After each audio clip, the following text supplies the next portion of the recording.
আমাদের এই চ্যাপ্টারে কিছু বেসিক জিনিস, যেমন মনে করো মেডিকেলে যেগুলো প্রশ্ন আসছে, আমার উপরে কয়েকটা এমন প্রশ্ন লেখা আছে, যেমন ধরো যে সোমাটিক এমব্রায়োজেনেসিসের উদাহরণ কোনটি, এরকম মেডিকেল একটা প্রশ্ন আসছিল।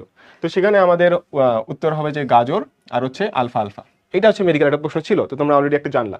আর আমার এটা কিন্তু পুরোপুরি আমার নিজের দাগানো বই, আর আমার দাগানো বইয়ের কিছু বৈশিষ্ট্য ছিল, যেমন ধরো আমি যেগুলো একটু কম পারতাম বা তোমার বইয়ে নাই এরকম মেডিকেল প্রশ্নগুলো আমি উপরে লিখে রাখতাম, এটা এক। প্লাস হচ্ছে মেডিকেল প্রশ্নগুলো আমি একটু লাল কালার দিয়ে দাগ দিয়ে দাম।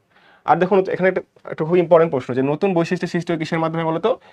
সংকরণের মাধ্যমে। সংকরণ মানে কি? হাইব্রিডাইজেশন। কি বললাম? সংকরণ মানে হচ্ছে তোমাদের হাইব্রিডাইজেশন, ঠিক আছে? তো এটা আমাদের এখানে জানতে হবে। আচ্ছা চলো আমরা একটু সামান্য নিচে যাব।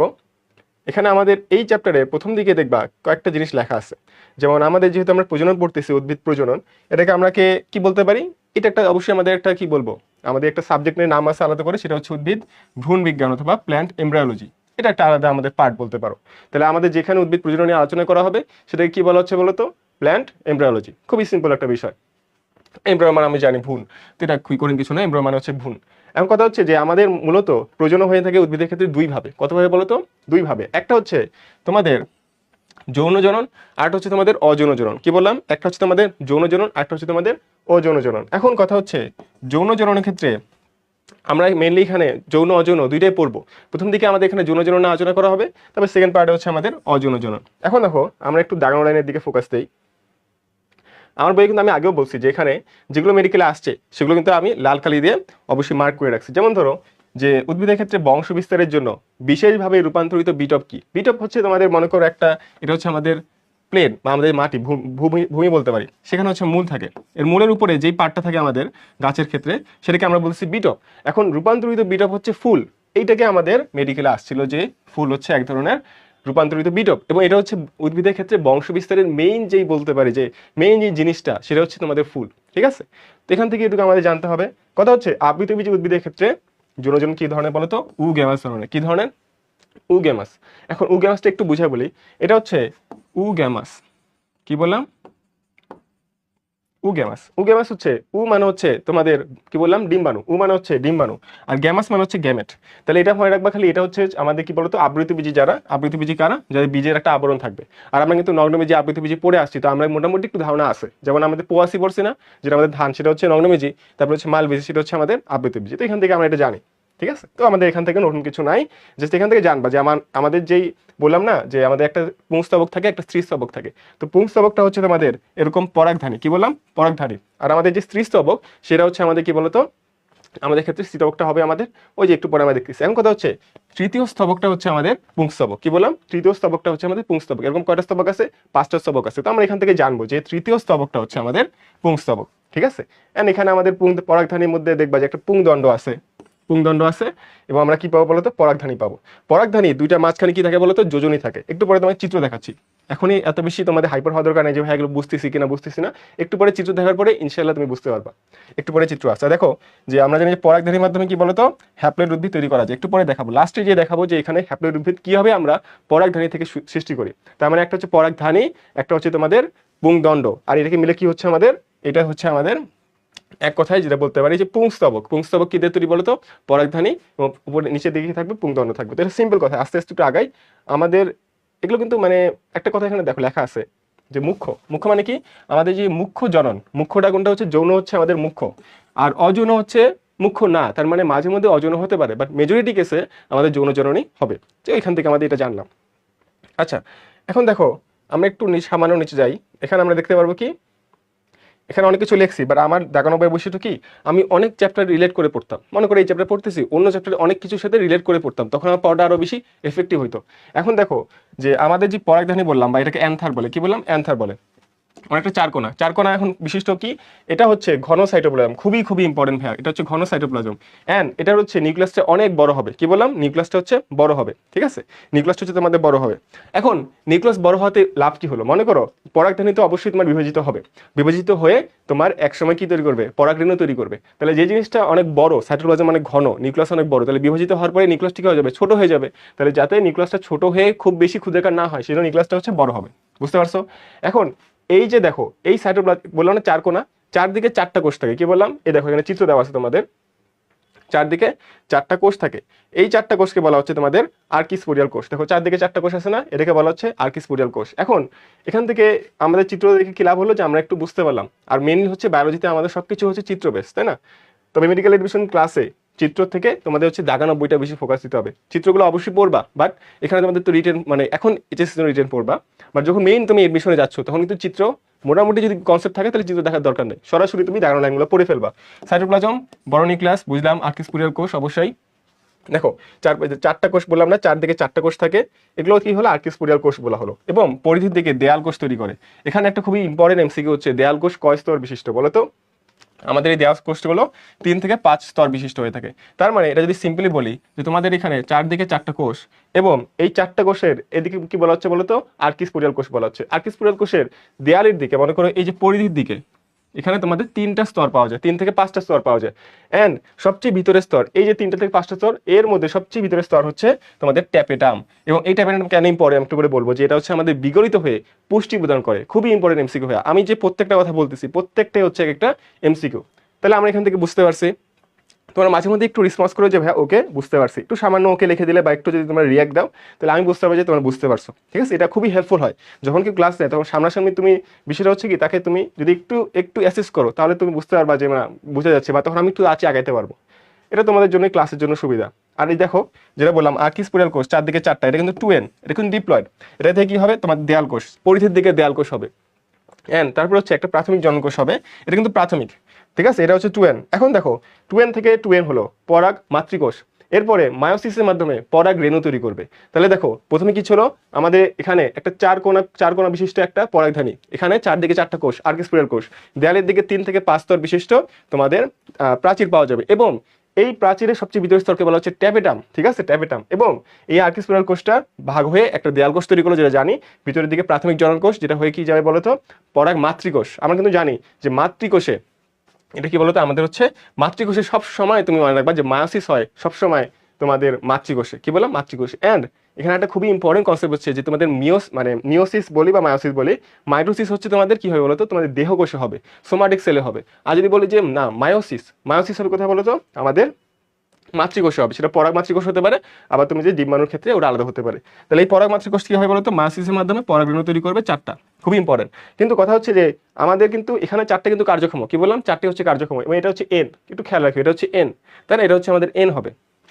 এখন একটু সামনে যাই আমরা, এখান থেকে আমাদের এটুকুই পড়া ছিল। এরপরে দেখো যে পরাগ মাতৃকোষ, অবশ্যই পরাগ মাতৃকোষে মায়োসিস হবে, যে কোনো ধরনের মাতৃকোষ। কি বললাম? মাতৃকোষ পাওয়া মানে হচ্ছে সেখানে মায়োসিস হবে। ঠিক আছে, ভালো কথা, মায়োসিস হলো, এবং চারটা হ্যাপ্লয়েড পরাগগ্রন্থি তৈরি হবে। এগুলো হচ্ছে 9 10 এর পড়া তোমার মোটামুটি। এই যে দেখো খুবই ইম্পর্টেন্ট, মেডিকেল আসছিল যে ট্যাপেটাম বিগলিত হয়ে তোমাদের কি বলতো? পুষ্টি প্রদান করে। মনে রাখবা ট্যাপেটামের ট পুষ্টির ট। কি বললাম? ট্যাপেটামের ট পুষ্টির ট। যারা একটু চালাক আছে দেখো, আমি কিন্তু এখানে দাগায় রাখছি, আমার বইয়ে প্রত্যেকটা জিনিস দেখবা, প্রত্যেকটা জিনিস দেখো টয়ের মধ্যে দাগ আছে, এখানে পুষ্টির মধ্যে দাগ আছে। তার মানে প্রত্যেকটা জিনিস এভাবে ছোট ছোট জিনিসগুলো তুমি দাগা রাখো যদি বইয়ে, তাহলে একসময় রিভিশন দিতে যেয়ে দেখবা তোমার মাথায় কিন্তু এই পুরো ক্লাসটাই মাথায় আসবে। ঠিক আছে, তো সিম্পলি তোমরা যতটুকু করতেছো ক্লাস, তোমরা জাস্ট এখন টয়ের নিচে একটা দাগ দেবা, পুষ্টির নিচে একটা দাগ দেবা। ঠিক আছে, গেল। এখন কথা হচ্ছে যে আমাদের এই যে দেখো চারটা পরাগরেণু যে তৈরি হলো, এগুলো হালকাভাবে একসাথে লাগানো থাকে। কি বললাম? একসাথে লাগানো থাকে। এই যে লাগানো থাকলো, এটাকে কি বলা হচ্ছে? পরাগ, কি বলতো? পরাগ চতুষ্টয় অথবা পোলেন টেট্রাড। আমরা জানি না ট্রাই মানে 3, টেট্রা মানে হচ্ছে 4। তোমরা যে কোশ্চেন পড়ছো না যে টেট্রোস কি বলতো? ইরিথ্রোজ আছে, আরো অনেক কিছু আছে না? তো এখানে আমাদের সেভাবেই পরাগ চতুষ্টয় অথবা পোলেন টেট্রাড হবে। ঠিক আছে, এখন কথা হচ্ছে এখানে একটা কথা লিখছি দেখো, যে প্যাকাইটিন দশার কথা বলছি, যে প্যাকাইটিন দশায় কিন্তু এরকম টেট্রাড তৈরি হয়। মনে আছে যে তোমাদের যখন তোমরা পড়ছিলা তখন সেখানে প্যাকাইটিন দশায় তোমাদের এরকম টেট্রাড তৈরি হয়েছিল, তাই না? টেট্রাড তৈরি হয়েছিল, তোমাদের ক্রসিং হয়েছিল। তো এটা আমি লিখে রাখছি। তো আমি যেটা বললাম বইয়ে কিন্তু আমি ট্রাই করতাম যে রিলেট করে পড়ার, কোথায় এই টেট্রাড শব্দটা বই আরেক জায়গায় আছে। এভাবে কি হতো, পুরো একটা চ্যাপ্টারের সাথে অন্য চ্যাপ্টার রিলেট করে পড়লে তখন জিনিসটা তোমার মাথায় বেশি থাকবে আর কি। এখন দেখো কথা হচ্ছে এটা আমরা বুঝে ফেলছি। এখন কথা হচ্ছে এই চারটা যদি আলাদা না হয়, অনেক সময় এমন হয় না যে অনেক বন্ধু আছে যারা হচ্ছে মানে কলেজ লাইফ অনেকে শেষ হয়ে যাবে, তারপরে দেখা বন্ধুগুলো সবসময় একসাথে আসে, এরকম হয় না অনেক সময়? তো এই যে বন্ধুরা সবসময় একসাথে থাকলো, তখন কি হলো? তারা একসাথে আলাদা হয়ে গেল না, কলেজ লাইফ শেষ হওয়ার পরে তারা একসাথে থাকলো। এই জিনিসটাকে বলা হচ্ছে তোমাদের যে একসাথে থাকতে পারে। কারা থাকতে পারে বলতো? অর্কি আর হচ্ছে আসক্লেপিডিয়া। ঠিক আছে, মনে করো দুইটা একটা ফ্রেন্ড, একটা নাম হচ্ছে অর্কি, একটা নাম হচ্ছে আসক্লেপিডিয়া, অথবা আসক্লেপ মনে রাখতে পারো। তাহলে আসার দিয়ে মনে রাখতে পারো। তোমার বিষয়টা হচ্ছে এমসিকিউ পারতে হবে ভাইয়া। এটাকে পুরোটা মুখস্থ করে তোমার খুব লাভ আছে? লাভ আছে, তুমি যদি ভালো মুখস্থ করতে পারো তো অবশ্যই ভালো, বাট তোমার তো এমসিকিউ পারতে হবে। এমসিকিউ পারার জন্য মেইন জিনিস হচ্ছে তোমাকে এখানে প্রথম জিনিসটা অথবা কিছু একটা মনে রাখতে হবে। তাহলে মনে করো অর্কি একটা মেয়ের নাম আর হচ্ছে আজকের একটা ছেলের নাম, এটা নেগেটিভ অর্থে নিও না, বাট মনে করো তারা হচ্ছে একসাথে আছে, তাহলে পৃথক হয় নাই, পরগুলো একসাথে আছে, তাকে কি বলতেছি বলতো? আমরা বলতেছি বলে, এটা কি বলতেছি বলতো? একসাথে আছে, এটাকে বলা হচ্ছে পলিনিয়াম। এখন একটার বেশি মানে তো পলি, তার মানে চারটা যখন একসাথে থাকবে তখন তাকে কি বলা হচ্ছে বলতো? এই যে পরাগরেণুর এই বিশেষ গঠনকে বলা হচ্ছে পলিনিয়াম। ঠিক আছে, এখান থেকে বুঝে গেল? ঠিক আছে, এখন আস্তে আস্তে তুমি একটু মাঝে মধ্যে একটু সামান্য ওকে লিখে দিও, ঠিক আছে, সামান্য একটু ওকে লিখে দিও, তাহলে আমার জন্য একটু সুবিধা হবে। এখন কথা হচ্ছে যে তোমাদের এখানে পোলেন টেট্রাড পড়লাম, সবকিছু করতেছি কি বলতো? পরাগরেণু নিয়ে, তাই না? পরাগরেণু সবকিছু নিয়ে। তাহলে এখন একটু সামান্য নিচে আসো, এখানে কি লেখা আছে একটু খেয়াল করো। এখানে দেখো লাল কালি, আমরা কিন্তু বলছি লাল কালি মানে হচ্ছে মেডিকেলে আসছে। এখানে দেখো বাইরের ত্বক, তার মানে আমাদের যে পরাগরেণু, এখন কিন্তু আমরা আর্কিক স্পোরিয়াল কোষ বলতেছি না, চারদিকে চারটা কোষ ছিল আর্কিক স্পোরিয়াল কোষ, 3 থেকে 5 স্তর বিশিষ্ট দেয়াল কোষ। তারপরে হচ্ছে কি এখানে হচ্ছে তোমাদের কি ছিল? আর্কিক স্পোরিয়াল কোষ হয়ে প্রথমে যে ভাগ হয়ে গেল ওটা চিত্রবাদ। এখন আসতেছি আমরা যে এই পরাগ, এই দেখো এই পরাগরেণুটা কি হবে বলতো? পরাগরেণুটা হচ্ছে হলুদ, দেখো এখানে লেখা আছে, এটা পরে একটু পরে পড়বো। আমার বইয়ে কিন্তু সবকিছুই দেখবা যে কিছু কিছু জিনিস এমসিকিউ টাইপ লেখা আছে, যেগুলো এমসিকিউ কোনো না কোনো বারে কোনো কোচিং এ দিছে অথবা কোনো অনুশীলনীতে আছে। তাই প্রত্যেকটা জিনিস ভাইয়া প্লিজ তুমি একটু বই লিখে রাখিও, ঠিক আছে? এটা কিন্তু আমি যখন পড়াশোনা করছি তখন অনেক এফোর্ট দিয়ে এগুলো আমি ট্রাই করছি তৈরি করা। তো আমার কাজ হচ্ছে এখন তোমাদেরকে এগুলো হ্যান্ড ওভার করা, যদি তোমরা হচ্ছে এখান থেকে বেস্ট আউটপুটটা নিতে পারো। এখন কথা হচ্ছে আমাদের যে পরাগরেণু, এই পরাগরেণু বাইরে একটা শক্ত আবরণ আছে, তাই না? মনে করো ভিতরে তো মানে তোমার খুব একটা ফ্র্যাজাইল তোমাদের পরাগরেণুগুলো আছে, এটাকে আমাদের শক্ত করে আবরণ দিতে হবে। এই আবরণটার নামই হচ্ছে শক্ত কিউটিন যুক্ত পুরু এবং শক্ত, এটাকে বলতো বহিতক অথবা এক্সাইম।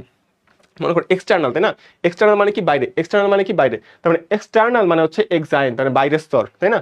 আর একইভাবে এক্সাইন কি বলতো? বিভিন্নভাবে অর্নামেন্টেড থাকে। অর্নামেন্ট মানে কি? এরকম কাটা কাটা থাকে। কি বললাম? এরকম কাটা কাটা থাকে। তাহলে কাটাগুলোকে বলা হচ্ছে অর্নামেন্ট। কি বললাম? অর্নামেন্ট। কি বললাম? অর্নামেন্ট। এখন কথা হচ্ছে এগুলো গেল। প্রধান উপাদান হচ্ছে স্পোরোপোলিনিন। দেখো কোন একটা জিনিস যে এমনি শক্ত হবে, অবশ্যই এমনি শক্ত হবে না, তার মানে একটা শক্ত একটা উপাদান লাগবে।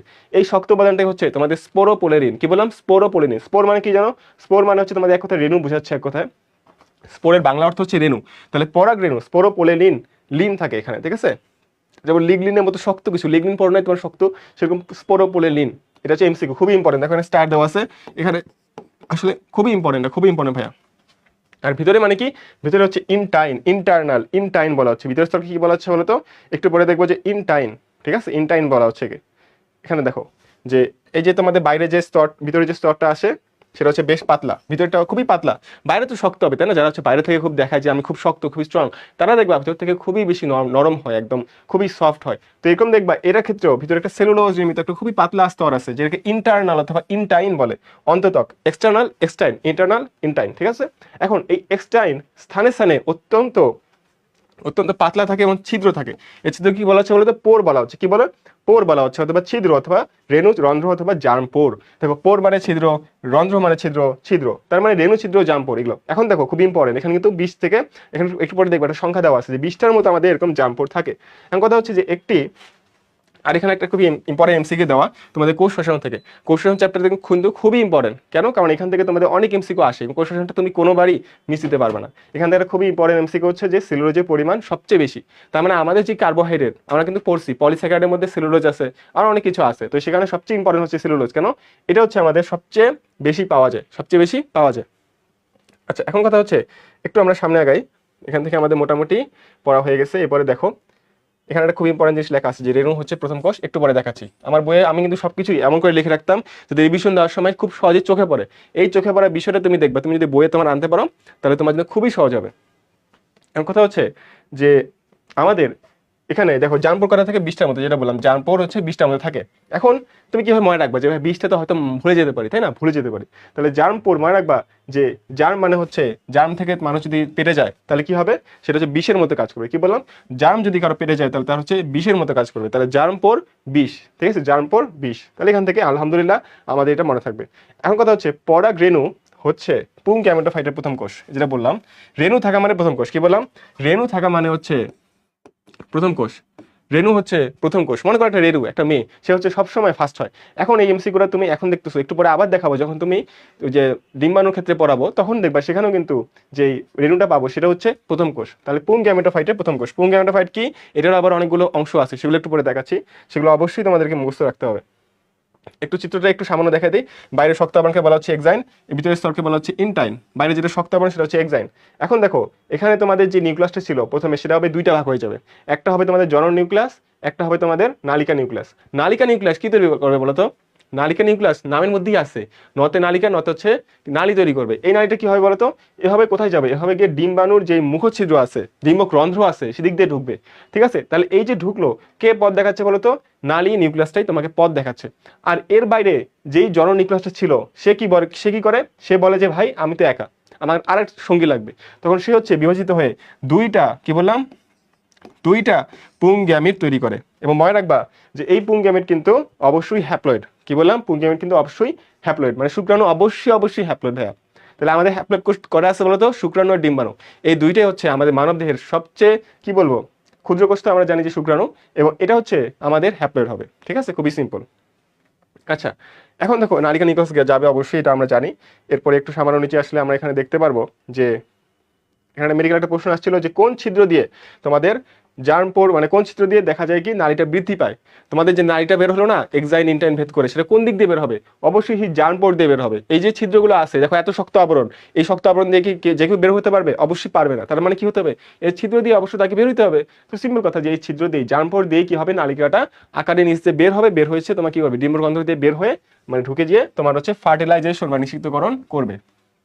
আচ্ছা, এখন দেখো সেম কথা, যে ওখানে একটা আর্কিস্পিরাল কোর্স পড়ছিলাম, এখানে হচ্ছে আমাদের পরাগরেণু, এইটা হচ্ছে যেটা বললাম, এটা হচ্ছে নালিকা নিউক্লিয়াস তৈরি করবে।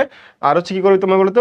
জনন নিউক্লিয়াস তৈরি করবে। এই জনন নিউক্লিয়াস হচ্ছে ভাগ হয়ে যাবে, ভাগ হয়ে তোমাদের পুং গ্যামেট নাম্বার 1, পুং গ্যামেট নাম্বার 2 তৈরি করবে। এটা একটু একটু বুঝাই দেই যে পুং গ্যামেটটা তোমার যুক্ত হবে কার সাথে? ডিম্বাণুর সাথে। আর এটা যুক্ত হবে তোমাদের সেকেন্ডারি নিউক্লিয়াসের সাথে। তাহলে সেকেন্ডারি নিউক্লিয়াসের সাথে তৈরি হয়ে তোমার শস্য তৈরি করবে। তো আপাতত একটু খালি মনে রাখো যে বইটা দাগায় ফেলো। তোমাদের কাজ যে কোনো ক্লাসে, আমি বলি তোমাদের যে কোনো ক্লাসে তোমাদের কাজ হচ্ছে বইটা তুমি দেখাই দিবা।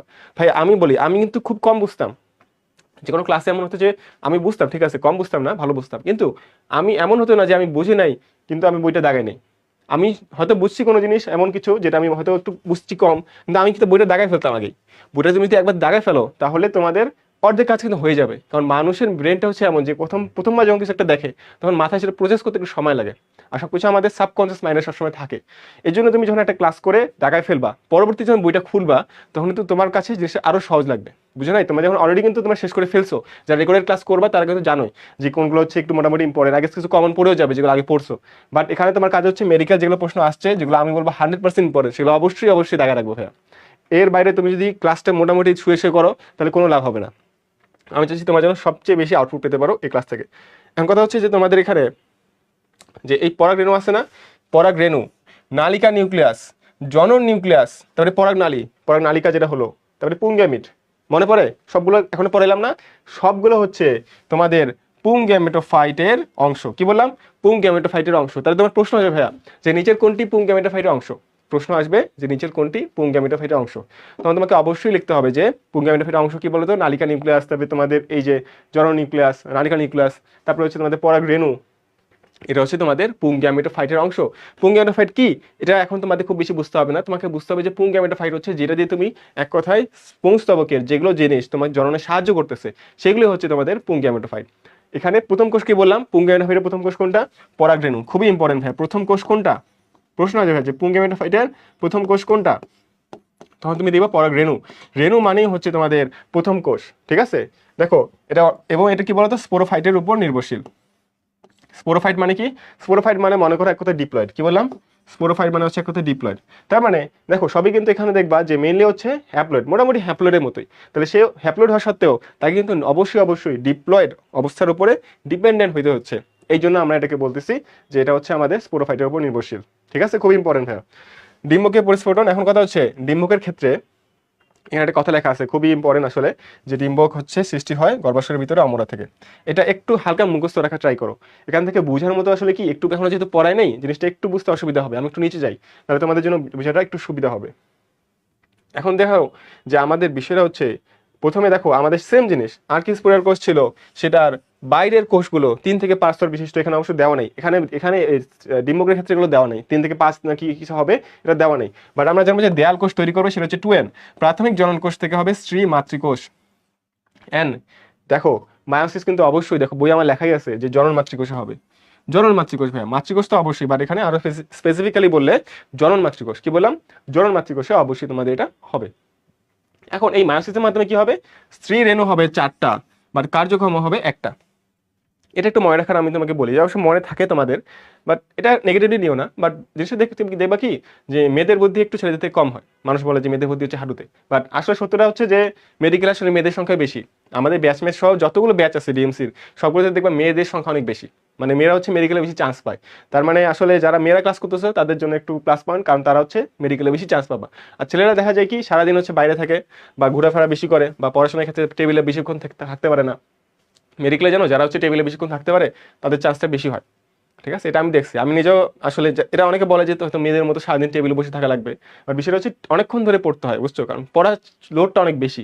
ইন্টার লাইফে এত কম সময় পড়তে হলে অবশ্যই অবশ্যই তোমাকে 12 আওয়ার প্লাস 10 আওয়ার প্লাস পড়াশোনা করতেই হবে।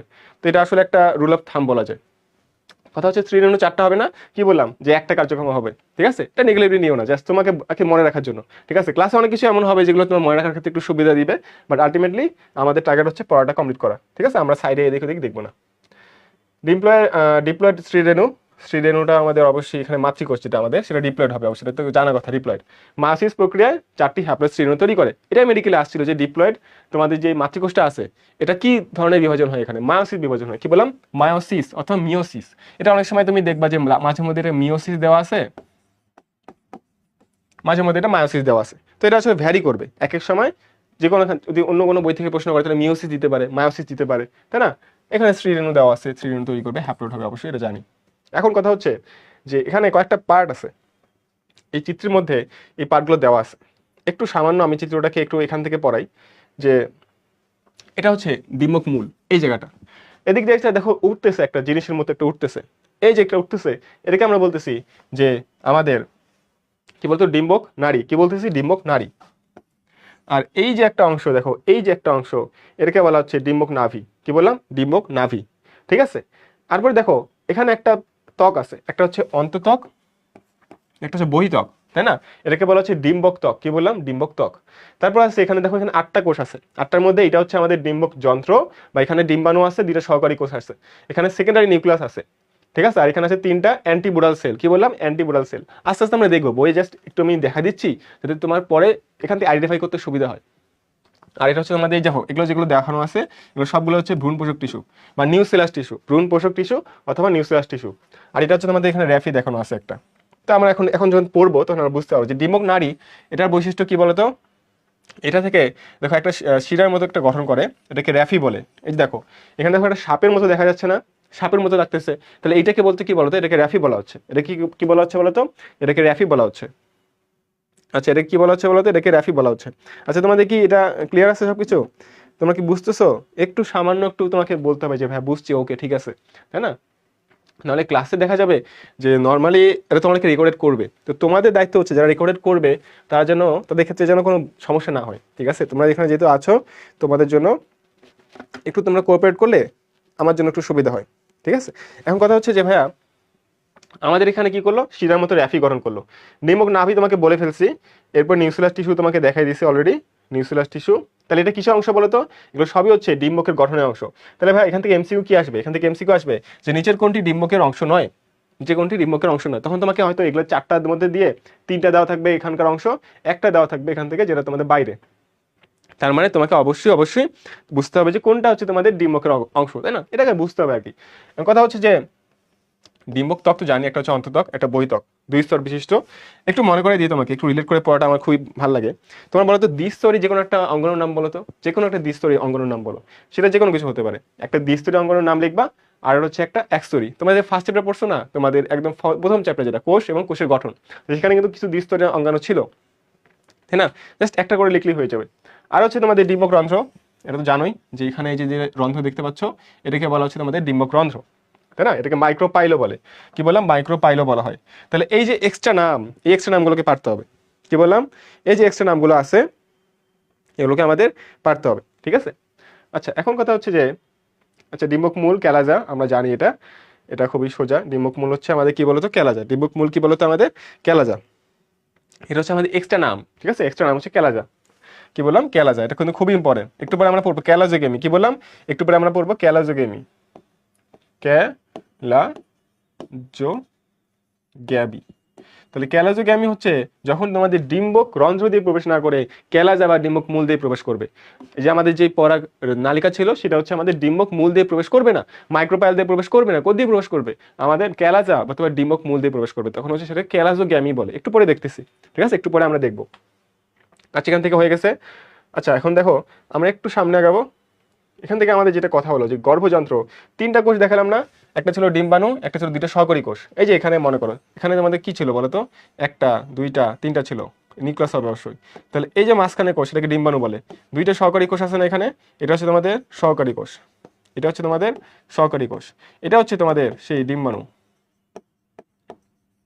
তাহলে এটা আমাদের দুইটা সহকারী কোষ আর একটা হচ্ছে ডিম্বাণু। এই যে ডিম্বাণু তিনটা অংশ, এটাকে একসাথে কি বলে বলো তো? এটাকে বলা হচ্ছে গর্ভযন্ত্র অথবা এগ অ্যাপারেটাস। কি বললাম? Egg apparatus. তাহলে এগ অ্যাপারেটাসের অংশ কয়টা? তিনটা। কি কি আছে বলো তো? ডিম্বাণু, দুইটা সহকারী কোষ, এটা মিলে হচ্ছে আমাদের ডিম্বক যে যন্ত্র আছে আমাদের গর্ভযন্ত্র, তাই না? এটা হচ্ছে আমাদের এগ অ্যাপারেটাস। প্রতিপাদ কোষ অথবা অ্যান্টিপোডাল সেল। এখানে দেখবা আরো তিনটা কোষ আছে, এই তিনটা কোষকে বলা হচ্ছে অ্যান্টিপোডাল সেল। কি বলা হচ্ছে? Antipodal sell. অ্যান্টিপোডাল সেল খুব ইম্পর্টেন্ট, অ্যান্টিপোডাল সেল, তাই না? তাহলে এখানে ইম্পর্টেন্ট কি বলতো? এটা হচ্ছে আমাদের অ্যান্টিপোডাল সেল, খুব ইম্পর্টেন্ট। আচ্ছা, এখন কথা হচ্ছে যে আমাদের এখন দেখো আমরা মোটামুটি কিন্তু একটু আগে গেছি আমাদের। আচ্ছা, ঊর্ধ্বমুখী যদি আমাদের ডিম্বকটা যদি উপরের দিকে মুখ করে থাকে, ঠিক আছে, উপরের দিকে মুখ করে থাকে, তাহলে হচ্ছে কি হবে? তাহলে সেখানে অনেকগুলো উদাহরণ আছে। আবার যদি নিচের দিকে থাকে উদাহরণ আছে, পাশে থাকলে উদাহরণ আছে, আবার অনেকগুলো উদাহরণ আছে। তো আমরা এগুলো সবগুলো এখনই ইনশাআল্লাহ মুখস্থ করে ফেলবো। একটা করে ছন্দ দিব, তোমরা ট্রাই করবে ছন্দটা বইয়ের পাশে লিখে রাখার। যেমন ধরো ঊর্ধ্বমুখী হচ্ছে কি বললাম? ঊর্ধ্বমুখী হচ্ছে 20 পানে ঊর্ধ্বে গেল। কেউ যদি 20 পান করে, একটু বললাম না জাম্পর হচ্ছে 20-এর মতো, যে 20, তাহলে মনে রাখবা 20 পানে ঊর্ধ্বে গেল। কি বললাম? 20 পানে ঊর্ধ্বে গেল, তার মানে কেউ যদি 20 পান করে সে হচ্ছে ঊর্ধ্বে যাবে, মানে উপরে চলে যাবে।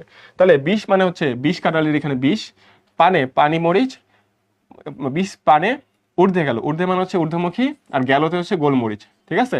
আর পানি আর পান এটা মনে রাখবা। তাহলে এখানে একটু ছন্দটা লিখে দেই যে 20 পানে 20 পানে, আচ্ছা 20 পানে এখানে আমাদের একটু 20 পানে ঊর্ধ্বে গেল। তাহলে তুমি মনে রাখবা যে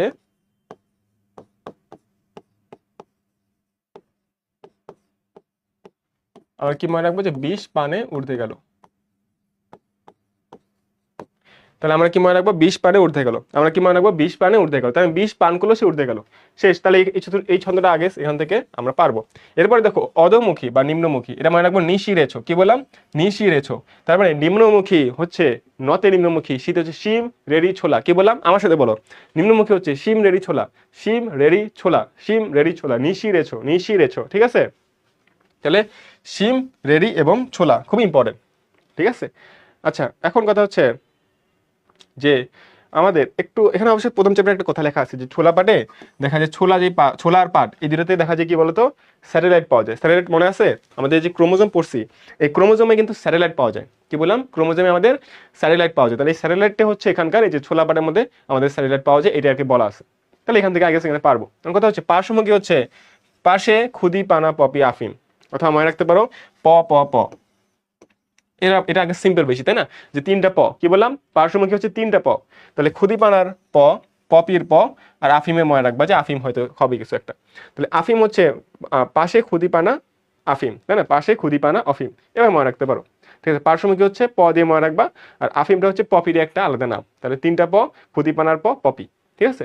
তো এখানে এইটুকু জাস্ট মনে রাখতে পারলে তোমাদের মেজরিটি কাজ কিন্তু শেষ, ঠিক আছে? এখান থেকে আসলে এই উদাহরণগুলো হচ্ছে মেইন, এখান থেকে জাস্ট এমসিকিউ ভাইয়া মনে রাখবা। মেডিকেলে এমন অনেক সময় হবে যে একই মনে হচ্ছে, যেমন ঊর্ধ্বমুখী উদাহরণের মধ্যে এখান থেকেই তোমার একটা অপশন দিয়ে দিবে। এমন না যে অপশন তৈরি করবে, তারা হচ্ছে সবসময় ঊর্ধ্বমুখী তিনটা দিলে এখান থেকে একটা দিয়ে বলবে কোনটি নয়, অথবা এখান থেকে বলবে কোনটি, তখন হচ্ছে ঊর্ধ্বমুখী একটা দিয়ে এখান থেকে তিনটা দিবে। বুঝতে পারছো আমার কথা? মেডিকেলে একটা চ্যাপ্টারে মানে একটা যদি তুমি সবকিছু পড়তে পারো, তাহলে এখান থেকে আইডেন্টিফাই করা খুবই সোজা। বুঝতে পারছো আমার কথা? আচ্ছা, এখন দেখো যে বক্রমুখী হচ্ছে বক্র সকাল। কি বললাম? বক্রমুখী হচ্ছে বক্র সকাল, বক্র সকাল। কি বললাম? বক্র সকাল। কি বললাম? বক্র সকাল। কি বললাম? বক্র সকাল। কি বললাম? বক্র সকাল। বক্র সকাল হচ্ছে সরিষা কি বললাম, সরিষা এবং কালকাসুন্দা। তাহলে এই যে বক্র সকাল দেখো লেখাই আছে বক্র সকাল, ঠিক আছে, বক্র সকাল হচ্ছে আমাদের এখানে। আর এখানে একটা উপকূল্ম দেওয়া আছে, এটা হচ্ছে অন্য একটা মানে এই চ্যাপ্টারে পরে দেখতে পারবে যে উপকূল্ম হচ্ছে দাঁত মর্দন।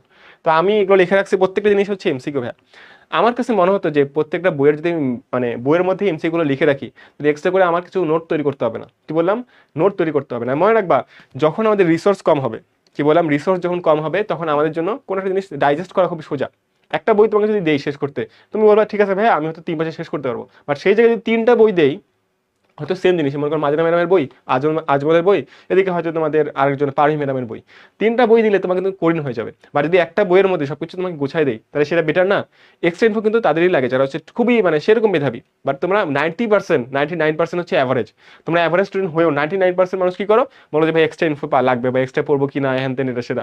আগে তুমি নিজে বইয়ের মধ্যে এক্সট্রা যতটুকু পারো লিখে রাখো, তাই না? এভাবে তুমি পড়তে পারলে তো হয়ে গেল। আর যেটুকু আমি দেখাচ্ছি তোমাকে, এগুলোই হচ্ছে মেনলি এক্সট্রা যতটুকু বলতে পারো, ঠিক আছে? আচ্ছা, এখন কথা হচ্ছে যেখানে আমাদের যে স্ত্রী গ্যামেটোফাইটের প্রথম কোষ কোনটা, স্ত্রী রেণু। কি বললাম, স্ত্রী রেণু। তাহলে আমি কিন্তু আগে বলে দিচ্ছিলাম রেণু একটা মেয়ে, সে হচ্ছে ফার্স্ট গার্ল, তাই না? সে হচ্ছে ফার্স্ট গার্ল, তার মানে স্ত্রী রেণু হচ্ছে আমাদের স্ত্রী গ্যামেটোফাইটের প্রথম কোষ। কি বললাম, প্রথম কোষ, ঠিক আছে? আচ্ছা, এখন কথা হচ্ছে যে এখানে একটা খুব ইম্পর্টেন্ট কনসেপ্ট আসতেছে, সেটা হচ্ছে ভ্রূণথলি যদি একটা স্পোর দিয়ে গঠিত হয় তাহলে তাকে মনস্পরিক বলে। কি বললাম, মনে করো যে ভ্রূণথলি আমাদের যে আছে, এটা যদি একটা স্পোর দিয়ে তৈরি হয় তাহলে মনো, মনো মানে একটা, মনস্পরিক। আর যদি 2টা দিয়ে তৈরি হয় তাহলে হচ্ছে বাইস্পরিক। কি বললাম, বাইস্পরিক। আর যদি এমন হয় যে সেখানে 4টা মানে চারটা থাকে তাহলে টেট্রাস্পরিক। আর যদি এমন হয় যে না ভাইয়া 4টারও বেশি, যেমন এখানে অনেক সময় 16 নিউক্লিয়াস বিশিষ্ট হতে পারে, এগুলো হচ্ছে আসে, তো মনস্পরিক হচ্ছে মেইন, মনস্পরিকই সবচেয়ে বেশি হয়। তার মানে একটি স্ত্রী রেণু যদি ভ্রূণথলি গঠনে অংশগ্রহণ করে তাহলে তাকে কি বলা হচ্ছে, তাকে বলা হচ্ছে মনস্পরিক। আর বাইস্পরিক হচ্ছে যখন 2টা স্পোর হবে। তাহলে ভাই এখন কথা হচ্ছে মাঝে মধ্যে তুমি অনেক সময় এমন প্রশ্ন করো যে ভাই স্পোর আসলে কাকে বলে, হঠাৎ করে প্রশ্ন করো। আমি বলি তোমাকে স্পোর মেইনলি তোমাকে যেটা বুঝাইতে পারি সেটা হচ্ছে যে স্পোরের ক্ষেত্রে বা রেণু যেটা বলি সেটা হচ্ছে স্ত্রী রেণু, বলতে ওই যে স্ত্রী গ্যামেটকে বোঝানো হচ্ছে। যদিও আমরা বলি যে গ্যামেট হচ্ছে তোমাদের যৌন আর রেণু হচ্ছে তোমাদের অযৌন, মানে স্পোর হচ্ছে অযৌন।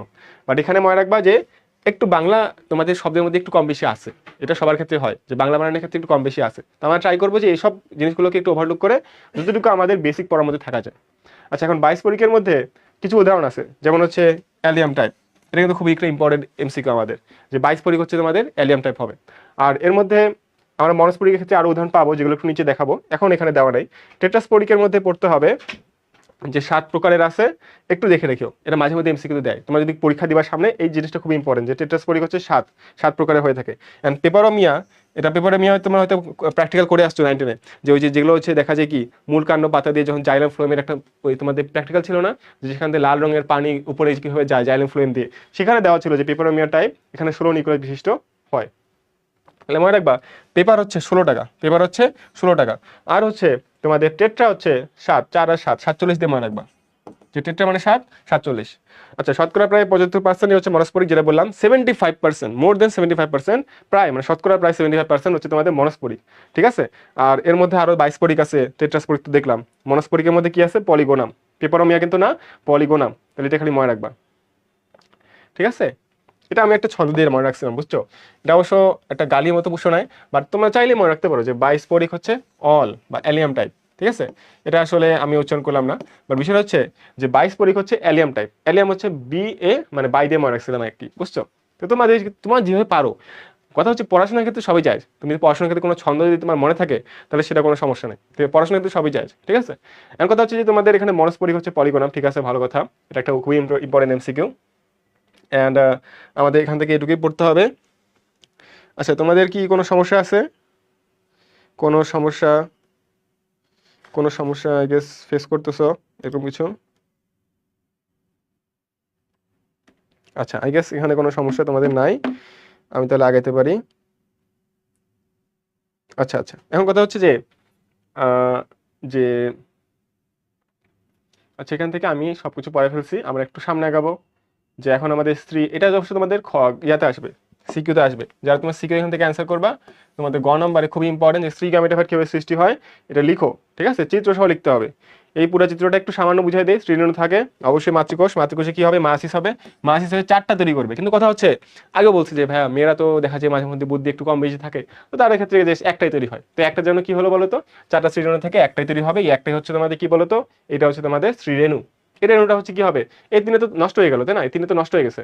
এখন এই একটাই হবে কি বলতো, 8টা তৈরি করবে। তাহলে 1টা থেকে 2টা, 2টা থেকে 4টা, 4টা থেকে 8টা কি হবে বলতো, মাইটোসিস হবে।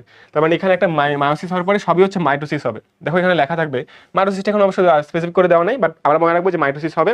এখন এখানে দেখো কি অ্যান্টিপোডাল, এখানে আসলে কি, এটা হচ্ছে তোমার ডিম্বাণু, উল্টা করে দেখাইছে, ডিম্বক যন্ত্র, তাই না, আমাদের এগ অ্যাপারেটাস। আর এটা হচ্ছে আমাদের কি বলতো, আমাদের প্রতিপাদ কোষ অথবা অ্যান্টিপোডাল সেল। আর সেকেন্ডারি নিউক্লিয়াস মানে যেটা আছে আমাদের 2টা সেল, কয়টা বলতো, 8টা। এই 8টা মনে, এটা আসলে এখান থেকে এসে আলটিমেটলি দেখা যায় কি 3টা চলে যায় একদিকে, 3টা চলে যায় একদিকে, আর মাঝখানে থাকে 2টা। এগুলা মিলে আমাদের কি বলতো 8 নিউক্লিয়াসের একটা ভ্রূণথলি, তাই না। একটু আগে এটাই বললাম যে ভ্রূণথলি গঠিতে যদি একটা স্পোর গ্রহণ মানে একটা স্পোর যদি সাহায্য করে, একটা স্পোর তাহলে মনোস্পোরিক, যদি 2টা স্পোর কাজে লাগে তাহলে কি হবে, বাইস্পোরিক। আর যদি তোমার 4টা কাজে লাগে, 4টা স্পোর, তাহলে সেটা তাকে কি বলা হচ্ছে, টেট্রাস্পোরিক। তাহলে বাইস্পোরিক হচ্ছে অ্যালিয়াম টাইপ, মনোস্পোরিক 75+। একটা উদাহরণ কি বলতো, পলিগোনাম, তাই না। আই গেস এটা মনে আছে তোমাদের। আচ্ছা এখন কথা হচ্ছে একটু সামনে গেলে আমরা যদি দেখি, আচ্ছা এখন আমাদের স্ত্রী গ্যামেটোফাইট, আমরা পড়ছি না পুং গ্যামেটোফাইট।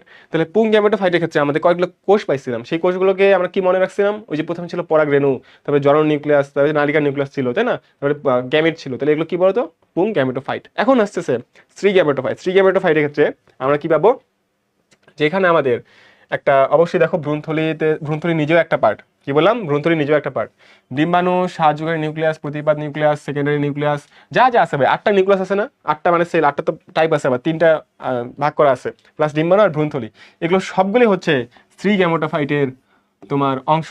এবং স্ত্রী গ্যামেটোফাইট অবশ্যই স্পোরোফাইট, তার মানে হচ্ছে ডিপ্লয়েড যে উদ্ভিদটা আমাদের আছে সেটার উপর নির্ভরশীল। ঠিক আছে, সেম জিনিস, আগে এতক্ষণে এই জিনিসটা মাথায় ঢুকে যাওয়ার কথা। ঠিক আছে, সব কিছু ঠিক থাকলে মাঝে মধ্যে একটু রিয়াক্ট, মাঝে মধ্যে একটু ওকে বলে দিও। এখন কথা হচ্ছে যে আমাদের এই ক্লাসের আমরা মোটামুটি অনেকটাই ডিপে ঢুকে গেছি চ্যাপ্টারে। এখানে একটা কথা লেখা আছে যে এটা খুব ইম্পর্টেন্ট, তোমাদের বইয়ে লিখে রাখিও, এটা অনেক অনুশীলনীতে আছে, যে তাল হচ্ছে এক লিঙ্গ ভিন্নবাসী, আর হচ্ছে লাউ কুমড়া হচ্ছে তোমাদের এক লিঙ্গ সহবাসী। তুমি বিশ্বাস করো যে ভাইয়া এই এমসিকিউ গুলো তুমি অবশ্যই পাবা, কোথাও না কোথাও পাবা, 100% শিওর থাকো। কারণ আমি কোনো এমন কিছু অ্যাড করি না আমার বইয়ে যেগুলো হচ্ছে কোথাও আসে না। আমি এমন না যে ভাই তোমাকে এক্সট্রা কিছু দিলাম সেটা আসবে না, অবশ্যই এটা কোনো না কোনো একটা এমসিকিউ তুমি পাবা। আর ধুতুরা হচ্ছে তোমাদের উভলিঙ্গ, কি বললাম, ধুতুরা হচ্ছে তোমাদের উভলিঙ্গ। তোমরা আই গেস কারা কারা হচ্ছে অন্য অনুশীলনীগুলো সলভ করো বলো তো। তোমাদের কিন্তু মাজেদা ম্যাডাম আছে, আবার হচ্ছে পারভিন ম্যাডামের বই আছে, এগুলো হচ্ছে এক্সট্রা রাইটার বই। তোমরা কারা কারা এমন আসো যারা হচ্ছে এক্সট্রা রাইটারের বই ফলো করো, মনে করো এক্সট্রা রাইটার বই ফলো করা মানে কিন্তু অনুশীলনী ফলো করা। কারা কারা একটু চালাক আছে যে একটু অনুশীলনী ফলো করো, ঠিক আছে, কারা কারা এরকম আসো। আগে আমি খুব বেশি পাবো না, বাট তুমি বিশ্বাস করো এগুলো অন্য চ্যাপ্টারে মানে অন্য রাইটারের অনুশীলনীতে আছে। তাহলে তুমি যদি অনুশীলনী থেকে মিস দাও, তুমি তো মেডিকেলে জানো অনুশীলনী থেকে প্রশ্ন আসে, অন্য রাইটারের অনুশীলনী থেকে যদি দেয় তাহলে এগুলোই দিবে, ঠিক আছে, এগুলোই দিবে। কথা হচ্ছে যে একটু যদি সামনে আগাই, আমাদের মেনলি আমরা জানি এগুলো 9-10 পড়া, এখনো ইন্টার এসে পড়তেছে, যেখানে প্রবলেম আসে যেখান থেকে কি হবে, নালিকা তৈরি হয়, তোমাদের ডিম্বক রন্ধ্র দিয়ে প্রবেশ করবে। কিন্তু কিছু কিছু আছে দুষ্ট প্রাণী ভাই, মাঝে মধ্যে দেখা যায়, যেমন পৃথিবীতে মানুষের ক্ষেত্রেও কিছু দুষ্ট প্রাণী আছে, এখানে কিছু দেখা যায় কিছু দুষ্ট প্রকৃতির প্রবলেম আছে, যারা হচ্ছে ওয়েট করতে পারে না, অনেক কাছে ওয়েট করতে পারে না, তখন কিছু দেখা যায় বলতো যে অনেকে আছে যে এখান দিয়ে প্রবেশ করে কারা ভালো প্রকৃতির লোক, যারা হচ্ছে পোরোগ্যামি, কি বললাম, পোরোগ্যামি, তার মানে ডিম্বক রন্ধ্র অথবা মাইক্রোপাইল, কি বললাম, মাইক্রোপাইল দিয়ে প্রবেশ করবে। তারা কে, আম আর জাম, তাহলে আম খুব মজা, জামও খুব মজা, তাহলে আম জাম খুব ভালো ফল, তারা হচ্ছে কি করে নিয়ম মেনে চলে, ডিম্বক রন্ধ্র দিয়ে ঢুকার কথা ডিম্বক রন্ধ্র দিয়ে ঢুকে পরাগ নালিকাটা। কিন্তু কিছু হচ্ছে দুষ্ট প্রকৃতির লোক, তারা কোথেকে ঢুকবে বলতো, তারা হচ্ছে যে ডিম্বক মূল অর্থাৎ ক্যালাজোগ্যামি করবে। ডিম্বক মূল মানে কি, এই যে দেখো এদিক দিয়ে ঢুকে যাবে, তার মানে এখানে এসে এদিক দিয়ে ঢুকে যাবে। তাহলে ক্যালাজোগ্যামি কে কারা করবে বলতো, ক্যালাজো কত, ক্যালাজো কত হচ্ছে কাসু, কাসু রিনা, কাসু রিনা, কি বললাম, ঝাউ গাছ, ঝাউ, এমন করে যারা হচ্ছে ঝাউ একটু মানে আউল ফাউল মানুষ, ঝাউ মানুষ, কাসুয়ারিয়া, তারা হচ্ছে কি করবে, তারা হচ্ছে উল্টা গাছ, তারা হচ্ছে ডিম্বক মূল দিয়ে ঢুকবে। আর অনেক আছে ডিম্বক ত্বক দিয়ে ঢুকবে, ডিম্বক ত্বক দিয়ে ঢুকবে, তার মানে এদিক দিয়ে ঢুকবে, ডিম্বক ত্বক দিয়ে ঢুকবে। ডিম্বক ত্বক দিয়ে কারা ঢুকবে বলতো, যেটা হচ্ছে লাউ কুমড়া, মনে করো অনেক আছে লাউয়ের মতো কুমড়ার মতো, মানে লাউ কুমড়া মানে কোনো কোনো ভ্যালু নেই মানে এরকম আর কি, তারা হচ্ছে ডিম্বক ত্বক দিয়ে ঢুকবে। আর যারা হচ্ছে একটু ঝাউ ক্যালাজোকেমি মানে মূল দিয়ে ঢুকতেছে ভাই, এরকম আর কি। তো বিষয়টা হচ্ছে এখান থেকে এভাবে মনে রাখলে মোটামুটি আমাদের কাজ শেষ। আর এখানে মনে রাখবে লাউ কুমড়া হচ্ছে এক লিঙ্গ, ঠিক আছে, এক লিঙ্গ খুব ইম্পর্টেন্ট ভাইয়া। তোমরা কিন্তু বুঝতেছো না যে আসলে কতটা ইম্পর্টেন্ট এটা, যে কোনটা একলিঙ্গ কোনটা হচ্ছে উপলিঙ্গ। এটা কিন্তু তোমাদের অনেক ক্ষেত্রে দেখবা যে অনেকে বলবে যে অনেক রাইটারে এক্সট্রা বই পড়তে হবে, বাট এই এমসি গুলো অনুশীলনীতে আছে ভাই, তুমি অনুশীলনী কেন পড়বে না, তোমাকে অবশ্যই অন্য রাইটারের অনুশীলনীগুলো পড়তে হবে। তো আমি যেহেতু ওই কালে পড়ছি আর আমি এই জিনিসগুলো তখনই বইয়ে লিখে রাখছি, মানে আমি জানি এগুলো ভুলে যাবো ভাই, এগুলো আজকে পড়বো কালকে ভুলে যাবো, শুনে বই অবশ্যই অবশ্যই আমি যেরকম করে দাগায় রাখছি তুমি ঠিক সেভাবেই দাগায় রাখা ট্রাই করিও, ঠিক আছে। আচ্ছা এখন কথা হচ্ছে যে আমরা মোটামুটি এটা শেষ করলাম। আমাদের এখন যেটা কাজ হবে, এখন আমরা একটু সামনে আগায় দেখবো যে এখান থেকে একটা কত ইম্পর্টেন্ট জিনিস লেখা আছে যে এফিড্রিন থেকে আমাদের শ্বাসকষ্টের ঔষধ তৈরি করা হয়। ঠিক আছে, শ্বাসকষ্টের ঔষধ তৈরি করা হয় এফিড্রিন থেকে। এটা অন্য একটা চ্যাপ্টারে পড়া, তো আমি এখানে লিখে রাখছি কেন, কারণ এখানে একটু পরে এফিড্রিন নামে একটা আমাদের একটা খুবই ইম্পর্টেন্ট একটা এমসিকিউ আছে। দেখো, ভ্রূণথলিতে ডিম্বাণুর সাথে একটি এবং গৌণ নিউক্লিয়াসের সাথে একটি শুক্রাণু মিলন হয়। একটু মনে পড়ে তোমাদের, একটু দেখাই, এখানে আসলে এখানে জায়গা আছে, এখানে একটু খেয়াল করো যে তোমাদের তিনটা এখানে, তিনটা এখানে, মাঝখানে দুইটা, ডিম্বাণুর সাথে একটা মিলবে, গৌণ নিউক্লিয়াসের সাথে একটা মিলবে, তাহলে এখানে কটা সেল হবে, এখানে তিনটা সেল হবে। আর এখানে তোমাদের কয়টা সেল হবে বলো তো, এখানে আসলে একটা সেলের সাথে একটা সেল, তার মানে এখানে 2n হবে, আর এখানে তোমাদের হবে 3n। তার মানে একটা তোমাদের ট্রিপ্লয়েড হবে, একটা হচ্ছে ডিপ্লয়েড হবে, গৌণ নিউক্লিয়াসের সাথে একটা, তাই না, গৌণ নিউক্লিয়াসের সাথে একটা, আর হচ্ছে তোমাদের ডিম্বাণুর সাথে একটা। গৌণ নিউক্লিয়াস মানে সেকেন্ডারি নিউক্লিয়াস, সেকেন্ডারি নিউক্লিয়াসকে বলা হচ্ছে গৌণ নিউক্লিয়াস, তাই না, গৌণ নিউক্লিয়াস বলা হচ্ছে তোমাদের সেকেন্ডারি নিউক্লিয়াসকে। এখন কথা হচ্ছে ভাইয়া, আমাদের যে এখানে শুক্রাণু মিলন হলো, এই নিউক্লিয়াসকে বলা হচ্ছে দ্বিনিষেক। কি বললাম, দ্বিনিষেক, এই কাছে দ্বিনিষেক বলা হয়। এন্ড এই দ্বিনিষেকের মধ্যে পুং গ্যামিট যার সাথে মিলতেছে ডিম্বাণুর সাথে, এটাকে স্পেসিফিক্যালি কি বলে, সিনগ্যামি বলে, স্পেসিফিক্যালি সিনগ্যামি বলে। তার মানে দ্বিবিভাজনে মানে দ্বিনিষেকের একটা পার্ট হচ্ছে পুং গ্যামিটের সাথে ডিম্বাণু, এটাকে বলা হচ্ছে সিনগ্যামি। খুব ইম্পর্টেন্ট ভাই, খুব ইম্পর্টেন্ট। আমি কিন্তু খুব মানে একদম যতটুকু আস্তে আস্তে বলা যায় আমি কিন্তু ট্রাই করতেছি ওভাবে বলার। আর এখানে দেখো কি হবে, ত্রিমিলন। আসলে এখানে দ্বিমিলন বলতে এখানে যে এখানে ত্রিমিলন মধ্যে কি সেকেন্ডারি নিউক্লিয়াসকে বলা হচ্ছে। ঠিক আছে, দ্বিনিষেক আসলে দ্বিমিলন না, দ্বিনিষেক আসলে। আর মিলনের ক্ষেত্রে ত্রিমিলন কোনটা, ওই যে সেকেন্ডারি নিউক্লিয়াসের সাথে, সেকেন্ডারি নিউক্লিয়াসের সাথে ত্রিমিলন। আর এমনিতে তুমি যদি দেখো তাহলে সেটা হচ্ছে তোমাদের দ্বিনিষেক। নিষেক কিন্তু তোমার দুইটা হচ্ছে, বা মিলনের কারণে ত্রিমিলন হচ্ছে। একটু খেয়াল রাখবে, শব্দগুলো আসলে একটু এদিক সেদিক, তো বাংলা ক্ষেত্রে একটু এদিক সেদিক হয়, তোমরা কি মনে রাখো যে নিষেক কিন্তু দুইটা। কাদের ক্ষেত্রে, যারা হচ্ছে কি বললাম, যারা হচ্ছে আবৃতবীজী। তারপরে দ্বিনিষেক হবে কাদের ক্ষেত্রে, আবৃতবীজী ক্ষেত্রে। আর এক নিষেক বা এক নিষেক আসলে ভয় না, মানে দ্বিনিষেক হবে না কার ক্ষেত্রে, আবৃতবীজী যারা না, যারা হচ্ছে নগ্নবীজী, তাই না, যারা হচ্ছে নগ্নবীজী। নগ্নবীজীর মধ্যে একটা এক্সেপশন আছে, সে হচ্ছে এফিড্রা। এফিড্রা বলে যে না, আমি হচ্ছে আরো সুপিরিয়র, আমি দ্বিনিষেক করবো, আমি নিম্ন স্তর থেকে আসছিল, কি হলো, আমি পড়াশোনা করবো, আমি বড় হয়ে একসময় একসময় দেখা যাবে আরো বড় হবো। তাহলে এফিড্রা বলে না, আমি নগ্নবীজী হওয়ার সত্ত্বেও আমি দ্বিনিষেক করবো। এই জন্য একটা এক্সেপশন পাওয়া গেছে এফিড্রার ক্ষেত্রে, যেখানে নগ্নবীজী বাট সে হচ্ছে দ্বিনিষেক করতেছে। খুবই খুবই ইম্পর্টেন্ট ভাই, এখানে দেখো আমি স্টার দিয়ে রাখছি, ঠিক আছে, খুবই ইম্পর্টেন্ট। ঠিক আছে, খুবই ইম্পর্টেন্ট। আচ্ছা, এখন কথা হচ্ছে এই চ্যাপ্টার কিন্তু খুবই ছোট বুঝছো, খুবই ছোট এবং খুবই সোজা একটা চ্যাপ্টার। তোমরা জাস্ট একটু যদি আমার সাথে এখানে বসে থেকে পুরো ক্লাসটা পড়তে পারো, তাহলে আই গেস মোটামুটি অনেকটাই তোমাদের হয়ে যাবে। এখন কথা হচ্ছে যেগুলো আমি লাল দাগ কালি, অবশ্যই কিন্তু সেটা মেডিকেল আসছে, অবশ্যই সেগুলো তুমি ইম্পর্টেন্স দিয়ে দাগায় রাখবা। ঠিক আছে, দ্বিনিষেক হচ্ছে কার ক্ষেত্রে হবে, আবৃতবীজী। কার ক্ষেত্রে, তোমাদের এক্সেপশন এফিড্রার ক্ষেত্রে, যে নগ্নবীজী কিন্তু তাও হচ্ছে এখানে। দ্বিনিষেক ক্ষেত্রে অবশ্যই দুইটা পুংগ্যামিট, এখানে একটা পুংগ্যামিট শুধুমাত্র ভ্রূণে তৈরি হয়। আর দেখো দ্বিনিষেক মানে সেখানে একটা শস্য তৈরি হবে, যেটা ত্রিমিলন বলো না, ট্রিপলেট। যে ট্রিপলেট যেটা হলো আমাদের যে গৌণ নিউক্লিয়াসের সাথে যে একটা মিলন হলো, তিনটা নিউক্লিয়াসের সাথে তৈরি হলো, ওটাই হচ্ছে আমাদের শস্য। কি বললাম, শস্য। তাহলে শস্য কার ক্ষেত্রে হবে, যারা হচ্ছে আবৃতবীজী, তাই না, আবৃতবীজীর ক্ষেত্রে তোমাদের শস্য হবে। ঠিক আছে, খুবই ইম্পর্টেন্ট ভাইয়া। আমি যতটুকু দায়া রাখছি, তুমি বিশেষ করো, তুমি অন্য যে কোনো দেখানো বই ফলো করো, আমার দেখানো বই হচ্ছে সবচেয়ে বেস্ট। কারণ হচ্ছে কি, আমি প্রত্যেকটা জিনিস দেখো, আমি কিন্তু ওয়ার্ডে ওয়ার্ডে দেখাইছি, এমন দুইয়ের মধ্যে দেখাইছি। আমার কাছে প্রত্যেকটা জিনিস এত স্পেসিফিক্যালি দেখানো ছিল যে আমি রিভিশন দেওয়াটা খুব ফাস্ট হতো। আমার এই চ্যাপ্টার রিভিশন দিতে হয়তো 30 মিনিট লাগবে, অথবা 20 মিনিটও লাগতে পারতো ওই সময় ওই লেভেলটাতে। কারণ হচ্ছে আমার বই দেখানোর কিছু স্পেসিফিক কিছু বৈশিষ্ট্য ছিল, যেগুলোর কারণে আমার এখানে আমি কিন্তু ভালো করছি। সেটা আমি চাবো যে তোমরা হচ্ছে সেই জিনিসগুলো একটু ফলো করো। আচ্ছা, এখন কথা হচ্ছে জাইগোট বা উস্পোর, এখানে খুবই ইম্পর্টেন্ট একটা কনসেপ্ট, সেটা হচ্ছে যে নিষেক্ত ডিম্বাণু আছে, এখানে কিছু লেখছে, আমরা যে জানবো যে জাইগোট অবশ্যই জানো, এখানে জাইগোট বা উস্পোর, ঠিক আছে, নিষিক্ত ডিম্বাণু। জাইগোট হলো হচ্ছে স্পোরোফাইটের প্রথম কোষ। আসলে স্পোরোফাইট মানে হচ্ছে ডিপ্লয়েড। কি বললাম, প্রথম বলছিলাম স্পোরোফাইটের উপর নির্ভরশীল, অনেকবার বলছি ভাই যে স্পোরোফাইটের উপর নির্ভরশীল। স্পোরোফাইটটা কি ভাই, স্পোরোফাইটটা হচ্ছে আমাদের ডিপ্লয়েড উদ্ভিদ। কি বললাম, স্পোরোফাইটটা হচ্ছে আমাদের ডিপ্লয়েড উদ্ভিদ। এই দেখো লেখাই আছে, স্পোরোফাইট হচ্ছে আমাদের ডিপ্লয়েড উদ্ভিদ। তাহলে ডিপ্লয়েড উদ্ভিদের প্রথম কোষ কোনটা হবে, জাইগোট। তার মানে আমাদের কয়টা ফাইট পাবো, একটা হচ্ছে স্পোরোফাইট, একটা হচ্ছে গ্যামিটোফাইট। কি বললাম, দেখো খুবই ইম্পর্টেন্ট ভাইয়া, একটা হচ্ছে আমাদের স্পোরোফাইট, একটা হচ্ছে আমাদের গ্যামিটোফাইট। তাহলে স্পোরোফাইটের প্রথম কোষ হচ্ছে স্পোর, ডিপ্লয়েড, তার মানে জাইগোট। আর যদি বলি যে না আমি যাচ্ছি গ্যামিটোফাইট, তাহলে গ্যামিটোফাইটের প্রথম কোষ হচ্ছে যে কোনো রেণু, যে কোনো রেণু, তার মানে স্ত্রী রেণু অথবা পরাগ রেণু। ঠিক আছে, আই গেস এখান থেকে একটা এমসিকিউ আসলেও, যেটা এখান থেকে খুব ইম্পর্টেন্ট এমসিকিউ ভাইয়া, এটা কিন্তু আসতে পারে, খুবই ইম্পর্টেন্ট, কিন্তু আসতে পারে। ঠিক আছে, এটা অবশ্যই তোমরা একটু খেয়াল রাখো। অবশ্যই অবশ্যই এটা খেয়াল রাখতে হবে। ঠিক আছে, আচ্ছা ঠিক আছে। এক কথা হচ্ছে তোমাদের শস্যের উৎপত্তি হচ্ছে সেকেন্ডারি নিউক্লিয়াস, অবশ্যই এর সাথে একটা শুক্রাণু মিলন হবে, মিলনের কারণে ট্রিপ্লয়েড হবে, থ্রিয়ান হবে, যেটা মেডিকেল একবার আসছিল, খুব ইম্পর্টেন্ট। সেটা হচ্ছে এন্ডোস্পার্ম অথবা তোমার শস্য তৈরি করবে। তাহলে এন্ডোস্পার্ম, এন্ডোস্পার্ম মানে কি শস্য, খুবই ইম্পর্টেন্ট ভাই। এই শব্দটা কিন্তু আমি দাগে রাখতেছি, যেই জায়গাতে আমি দাগ দিচ্ছি, যে জায়গাটা আমি এমফাসাইজ দিচ্ছি, তুমি যদি ওই জায়গাটা বইয়ে দাগে রাখতে পারো, খুব বেশি হিজিবিজি করিও না, বইটাকে ক্লিন রেখে, আমার মতো ক্লিন রেখে, জাস্ট যে জায়গাটা দরকার একটু দাগ দিয়ে রাখলাম, বুঝছো না, একটু দাগ দিয়ে রাখলাম। ট্রিপ্লয়েড বলা হচ্ছে, ঠিক আছে, এন্ডোস্পার্ম বলা হচ্ছে, আমরা জানি। নিষেকের ফলে গর্ভাশয় ফলে পরিণত হয়, খুব ইম্পর্টেন্ট, খুবই খুবই ইম্পর্টেন্ট, গর্ভাশয় ফলে পরিণত হয়। আর যেটা আমাদের ডিম্বক আছে ভিতরে, ঠিক আছে, একটু পরে দেখাবো যে ডিম্বক হচ্ছে বীজে পরিণত হয়, গর্ভাশয় কি পরিণত হয়। তো দেখা রাখো, জাস্ট একটু সামান্য করে দেখা রাখো। আচ্ছা, এখন কথা হচ্ছে যে এই জায়গায় কি দেখানো আছে, এখানে মেনলি তোমাদের সেকেন্ডারি নিউক্লিয়াস থেকে অনেক কিছু, মানে যে প্রসেসটা আছে এমনি সামান্য দেখানো আছে, তবে এটা সিকিউতে আসে না। সিকিউতে আসে কোনটা বলো তো, সিকিউতে আগেরটা আসে, তার মানে এটা সিকিউয়ের জন্য, এটা দিয়ে আমি বলি যে সিকিউয়ের জন্য দরকার নেই, সিকিউর জন্য দরকার নেই। সিকিউর জন্য লাগবে কোনটা, ওই যে আগে যেটা পড়াইছে ওটা হচ্ছে সিকিউর জন্য তোমার লাগবে।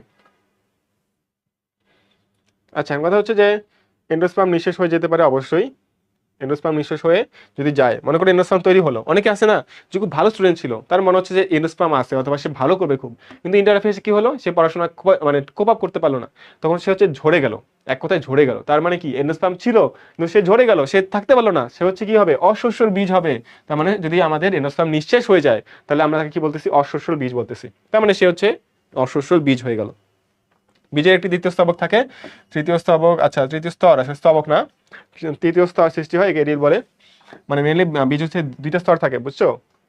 তারপরে হচ্ছে একটা তৃতীয় স্তর সৃষ্টি হয়, যেটা এরিল বলা হচ্ছে। এরিল কার ক্ষেত্রে পাওয়া যাবে বলতো, লিচু আর কাঠ লিচুর ক্ষেত্রে পাওয়া যাবে, লিচু আর কাঠ লিচু। আমার রাখবা যে প্রকৃত ফল হচ্ছে আজালি, আম জাম লিচু, প্রকৃত ফল হচ্ছে আম জাম লিচু, তার মধ্যে লিচু একটা এখানে আছে। তো আমার পড়াশোনাটা দেখছো যে আমি কিন্তু রিলেট করে পড়তাম, লিচু এখানেও আছে ওখানেও আছে, তার মানে তুমি যখন এমসিকিউ দিবা পুরো বইয়ের, তখন তোমার মাথায় ঘুরবে যে হচ্ছে লিচু ছিল, এত প্রকৃত ফল, প্লাস এর মধ্যে এরিল পাওয়া যায়। বুঝতে পারছো আমার কথা, যে তুমি যখন একটা রিলেট করে পড়বা, রিলেট কখন করতে পারবা, যখন তোমার ওই চ্যাপ্টারটা ভালো মতো পড়া থাকবে। এটা কি একবার হবে, দুইবারে হবে, তিনবারে হবে, এটা তোমার উপর ডিপেন্ড করে। তুমি যদি 4 বার রিভিশন দিয়ে কোনো একটা চ্যাপ্টার ভালো করতে পারো, তাহলে 4বারই দিতে হবে। কোনো চ্যাপ্টার যদি 2বার রিভিশন দিয়ে তুমি ভালো করতে পারো, তাহলে ভাই 2বারই তোমার জন্য ইনাফ। ঠিক আছে, বাট সবচেয়ে বেস্ট হচ্ছে যতবার দিতে পারো, এটা কোনো লিমিটেশন নাই, যতবার দিতে পারো। আমি নিজে বলি যে আমি প্রত্যেকটা জায়গায় বলি যে 41 আমাদের ইন্টার লাইফ, আমি প্লাস হচ্ছে আমাদের যে এডমিশন টাইম ছিল, আমি 41বার ফিজিক্স কেমিস্ট্রি বায়োলজি অনুশীলনী, এক্সট্রা রাইটারে অনুশীলনী 41বার শেষ করছি। এটাতে আমাদের লাভ কি হয়েছে, আমি বইগুলোকে ভিজুয়ালাইজ করতে পারতাম, এখনো আমি পারি ভিজুয়ালাইজ করতে। ঠিক আছে, আমি কিন্তু পড়াতে আজকে আসছি, আমি কিন্তু প্রিপারেশন নেই, আমি জাস্ট তোমাদেরকে নিজে দাগানো বই থেকে পড়াচ্ছি, এই আর কি। আচ্ছা, এখান থেকে আর বেশি কথা বলে ফেললাম। জায়ফল এখানে জানবা যে লিচু, কাঠ লিচু, মানে কাঠ লিচু আর জায়ফল, এখানে এরিল পাওয়া যায়, শাপলার বীজেও এরিল আছে। ঠিক আছে, এরিল, তাই না, এরিল পাওয়া যায়। ঠিক আছে, ঠিক আছে, এরিল পাওয়া যায়, ভালো কথা। প্রজননের সফলতা নির্ণয় করে পরাগায়নের উপর, নিষিদ্ধকরণের উপর, বীজের বিস্তারের উপরে। এটা কেন দেখেছি জানো, কারণ হচ্ছে যেখানে 3টা অপশন, সেখানে কিন্তু মেডিকেল প্রশ্ন দিতে পারে যে কোনটি নয়, কোনটি নয়, তখন এখানে একটা দিবে না, পরাগায়ন, নিষিদ্ধকরণ, বীজের বিস্তার, আরটা অপশন দিয়ে বলবে কোনটি নয়। তাহলে এখানে এখানে এভাবেই এমসিকিউ তৈরি হয়, তোমাকে বুঝতে হবে যে এমসিকিউ গুলো কিভাবে আসে। ঠিক আছে, আচ্ছা, এখন কথা হচ্ছে যে আমাদের যদি একটু সামনে আগাই, পেরিব্লেম গ্রাউন্ড টিস্যু তন্ত্র, এটা পড়ে নিও, এটা অন্য চ্যাপ্টারে আছে, যে periblem is equal to ground tissue তন্ত্র। তাহলে গ্রাউন্ড টিস্যুকে আমরা কি বলতেছি, পেরিব্লেম বলতেছি। ঠিক আছে, এটা হচ্ছে অন্য চ্যাপ্টারে ছিল। এখান থেকে আমরা এটা খুব ইম্পর্টেন্ট, এই জায়গাটা হচ্ছে তোমাদের 100 star for math, 100 star for math. কেন, কারণ এখান থেকে আমাদের মেজরিটি প্রশ্নগুলো আসছে, এখান থেকে আমাদের মেজরিটি প্রশ্নগুলো আসছে। তাহলে কি কি জিনিস আসছে এখান থেকে দেখাই দিই। ফার্স্ট অফ অল, আমাদের যে গর্ভাশয় আছে, এই গর্ভাশয় থেকে কি তৈরি হবে, ফল তৈরি হবে। খুবই ইম্পর্টেন্ট ভাই, গর্ভাশয় থেকে ফল হবে। গর্ভাশয় প্রাচীর, তাহলে এরও যদি গর্ভাশয় ফল হয়, তাহলে গর্ভাশয়ের প্রাচীর হবে ফল ত্বক, প্রাচীরটা হবে ফল ত্বক। ডিম্বকের ক আছে না, ডিম্বকের কটাকে যদি আমরা এইটা বাদ দিই, এখানে যদি আমরা একটা অংশ বাদ দিলে বতে, বয়ের মতো দেখতে হবে, তাহলে ডিম্বকের ক দিয়ে মনে রাখবো বতে বীজ, ডিম্বকের ক দিয়ে মনে রাখবো বতে বীজ। আর যেখানে দেখবো যে ডাবল দেওয়া আছে, ডাবল প্লাস মানে লাল প্লাস হচ্ছে কমলা দেওয়া আছে, সেগুলো হচ্ছে মেডিকেল ডাবল আসছে। ঠিক আছে, 2বার আসছে। তো দেখো কত ইম্পর্টেন্ট যে ডিম্বক হচ্ছে বীজে পরিণত হয়, এটা মেডিকেলে 2বার আসছে। তাহলে তুমি মনে রাখবা, এরিয়া মার্কিং তো তোমরা জানো, এখন তো তোমরা অনেক স্মার্ট যে তোমরা জানো যে মেডিকেলে কোন জায়গা থেকে বেশি বেশি প্রশ্ন আসে, এরিয়া মার্কিং করে আমরা পড়ে। তাহলে এই জায়গাগুলো হচ্ছে আমাদের এরিয়া মার্কিং এর পার্ট। ঠিক আছে, আচ্ছা, কথা হচ্ছে যে আমাদের, আচ্ছা বীজ বুঝলাম, ডিম্বকের বহিতক হচ্ছে টেস্ট, মনে রাখবা যে টেস্ট এক্সাম, কি বললাম, টেস্ট এক্সাম, তাহলে টেস্টটা হচ্ছে এক্সাইন, টেস্টটা হচ্ছে এক্সাইন, আর টেগমেন হচ্ছে ইনটাইন, টেগমেন হচ্ছে ইনটাইন। তার মানে ইনটাইন পড়লাম না একটু আগে, আমরা পরাগরেণু, যে পরাগরেণু ছিল না আসলে ডিম্বকের, এটা মেনলি পরাগরেণু না, ডিম্বকের বহিতক, টেস্ট এক্সাম, টেস্টটা এক্সাইন, আর টেকবেন হচ্ছে ইনটাইন, টেকবেন হচ্ছে ইনটাইন। তাহলে টেস্ট এক্সাম কি দিয়ে মনে রাখবো? Test exam. তাহলে আমরা মনে রাখবো যে টেস্ট এক্সাম, টেস্ট এক্সাম দিয়ে মনে রাখবো আমরা, ঠিক আছে। আর হচ্ছে নিউসেলাস ভ্রূণ পোষক টিস্যু, মনে রাখবা যেখানে তোমাদের এই যে দেখো আমাদের এই যে পেট কাটা মধ্যনস্য আছে সেখানেই হবে আমাদের নিঃশেষ হয়ে যায়। যেখানে পেট কাটার মধ্যনস্য, পেট কেটে দিলে কি হয়? মানুষ মরে যায়। তার মানে পেট কাটার মধ্যনস্য থাকলে আমরা বলবো যে সে নিঃশেষ হয়ে যাবে, শেষ হয়ে যাবে, থাকবে না। তার মানে অধিকাংশ ক্ষেত্রে নিঃশেষ হয়ে যায়, তবে কিছু ক্ষেত্রে পেরিস্পার্ম তৈরি করতে পারে। এই পেরিস্পার্মে দেখে আমি উপরে লিখছিলাম পেরিব্লেম, আমার কাছে মনে হচ্ছে জিনিসটা একটু হালকা কাছাকাছি আছে, পেরিস্পার্ম পেরিব্লেম, ওই জন্য আমি লিখে রাখছি। তার আমার প্রশ্নটা এরকমই। আচ্ছা, পরিভ্রূণ গেল। আচ্ছা, ডিম্বাণুর ক্ষেত্রে মনে রাখবে ডিম্বাণু ভ্রূণ, ডিম্বাণু ভ্রূণ, ডিম্বাণু ভ্রূণ, খুব ইম্পর্টেন্ট। সেকেন্ডারি নিউক্লিয়াস কি তৈরি করবে? এন্ডোস্পার্ম অথবা শস্য, এন্ডোস্পার্ম অথবা শস্য তৈরি করবে। আর যেখানে দেখো পেট কাটার মধ্যনস্য যেখানে আছে সেখানে হচ্ছে নষ্ট হয়ে যাবে, নিঃশেষ হয়ে যাবে, থাকবে না ভাইয়া, তারপরে নষ্ট হয়ে যাবে। আবার দেখো অ্যান্টিবডার কোষ, প্রতিবাদ কোষ আছে, কোষের তার মানে নষ্ট হয়ে যাবে। আর মাইক্রোপাইল কি হবে বলতো? মাইক্রোপাইল দিয়ে তোমার পুরোগামী হয়, এটা লিখে রাখছি ওই জন্য। মাইক্রোপাইল দিয়ে এটা কিছু দরকার নেই আপাতত, বীজের রন্ধ্র এটা দরকার নেই, এটা কত ইম্পর্টেন্ট না, বাট এটা খুব ইম্পর্টেন্ট। মেডিকেল আসছিল যে ফিউনিকুলাস বা ডিম্বকনালী বীজের বোটা তৈরি করবে। আর এখানে মনে রাখবা যে কেলাজা, কেলাজা তোমার কোনো মূল, কত কেলাজা, কত কালো, কত কালো মানে খারাপ, খারাপ মানে সে নষ্ট হয়ে যাবে, সে নষ্ট হয়ে যাবে, আর বাকি দরকার নেই। এখানে যতটুকু পড়াইছি এটুকু ইনাফ, ঠিক আছে, এটা অবশ্যই পড়ে নিবা। বিষয়টা হচ্ছে এই চ্যাপ্টারটা কিন্তু খুবই সোজা, বুঝছো? তোমরা যদি একটু এফোর্ট দিয়ে পড়তে পারো তাহলে খুবই সোজা। আর যদি মনে করো যে না ভাইয়া আমার সামনে এইচএসসি পরীক্ষা, আমি এখন এগুলো দেখলে হয়তো আমার কাছে, অবশ্যই জিনিসগুলো সেম তোমার কাছে, বিশেষ করো বিএমসিদের কাছে তুমি যদি বায়োলজি পড়তে পারো এর চেয়ে কিছু বেটার হতে পারে। তার মানে তুমি এই সময়টাতে এসে রেকর্ডে ক্লাস করো, ঠিক আছে, বাট তুমি ট্রাই করবা যেন একটু লাইভে থাকার, ঠিক আছে, লাইভে থাকার ট্রাইটা একটু করিও। তাহলে কি হবে? তুমি প্রশ্ন করতে পারো ভাই, অ্যাটলিস্ট, ঠিক আছে, একটু প্রশ্ন করতে পারবা। আচ্ছা, এখন কথা হচ্ছে যে তোমার এখানে অনেক কিছু লেখা আছে, এগুলো আমি অন্য চ্যাপ্টার থেকে লিখছি। আমার আগেও বলছি আমি বইয়ে কিন্তু এমন রিলেট করে পড়তাম যে একটা বই এখানে লেখা আছে, অন্য চ্যাপ্টার থেকে আমি একটু সামান্য জিনিস একটু লিখে রাখলাম, এটা আমার জন্য খুবই হেল্পফুল হতো, ঠিক আছে। যেমন এখানে দেখো যে হোমোস্পোরাস, হোমোস্পোরাসের উদাহরণ কি বলতো? তোমাদের ওখানে ব্রায়োফাইটারিয়া এক কথায়, আর যেটা তোমাদের যে হোমোস্পোরাস হচ্ছে টেরিস লাইকোপোডিয়াম হচ্ছে সেরাজিনেলা, এটা হোমোস্পোরাসের উদাহরণ ছিল। একটু পরে দেখাচ্ছি এগুলো কেন লাগবে। এখন কথা হচ্ছে তোমাদের পুং ও স্ত্রী গ্যামেটোফাইট মিলন ছাড়াই যদি প্রজনন হয় তাহলে আমরা অযৌন জনন বলতেছি। অযৌন কাকে বলে বলতো? যেখানে আমাদের যৌন জনন হচ্ছে না সেখানে অযৌন জনন হবে। কেন হবে?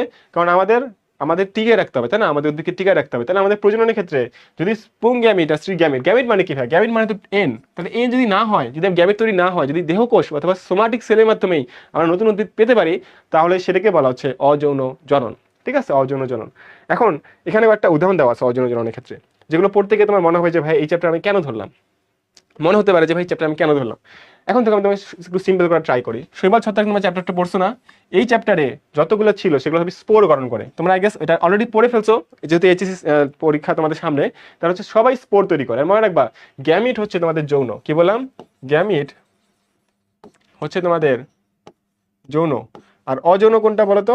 অযৌন হচ্ছে স্পোর, অযৌন হচ্ছে স্পোর। তাহলে অযৌন কি হবে বলতো?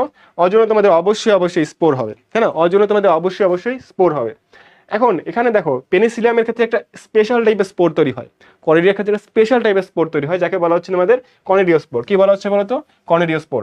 আর মিউকরের ক্ষেত্রে স্পোরঞ্জিওস্পোর, ঠিক আছে। এখন কথা হচ্ছে কিভাবে মনে রাখবো।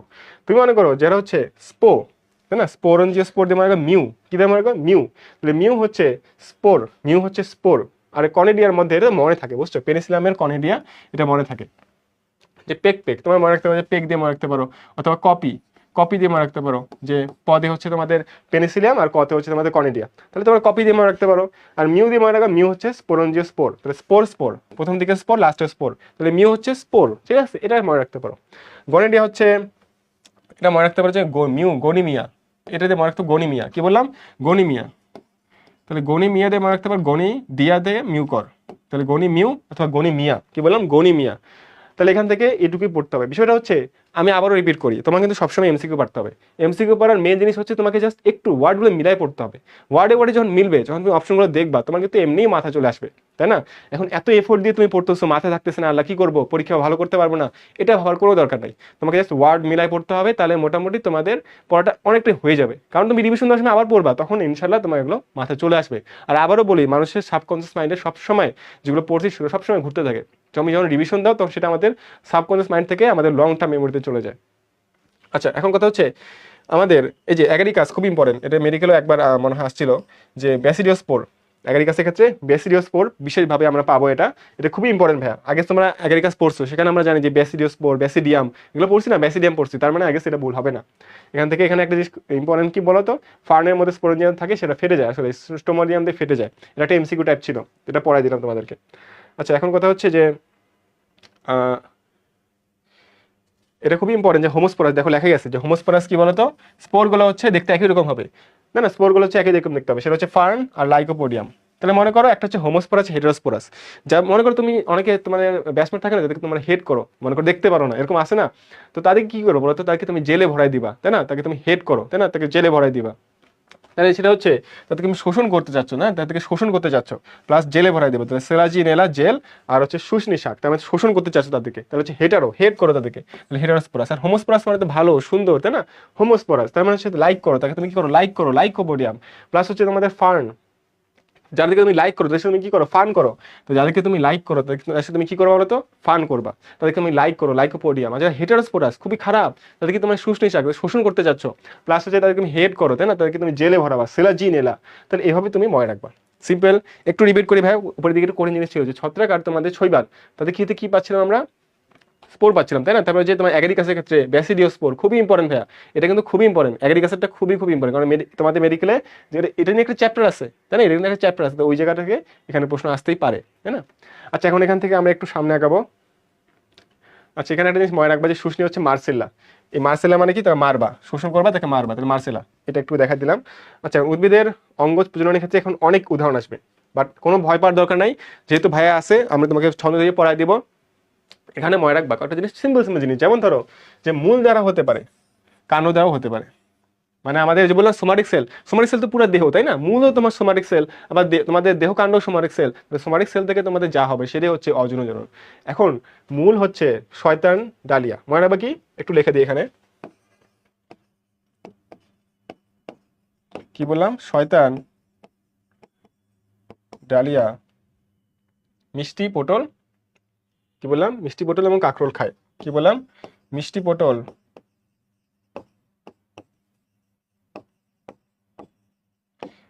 ও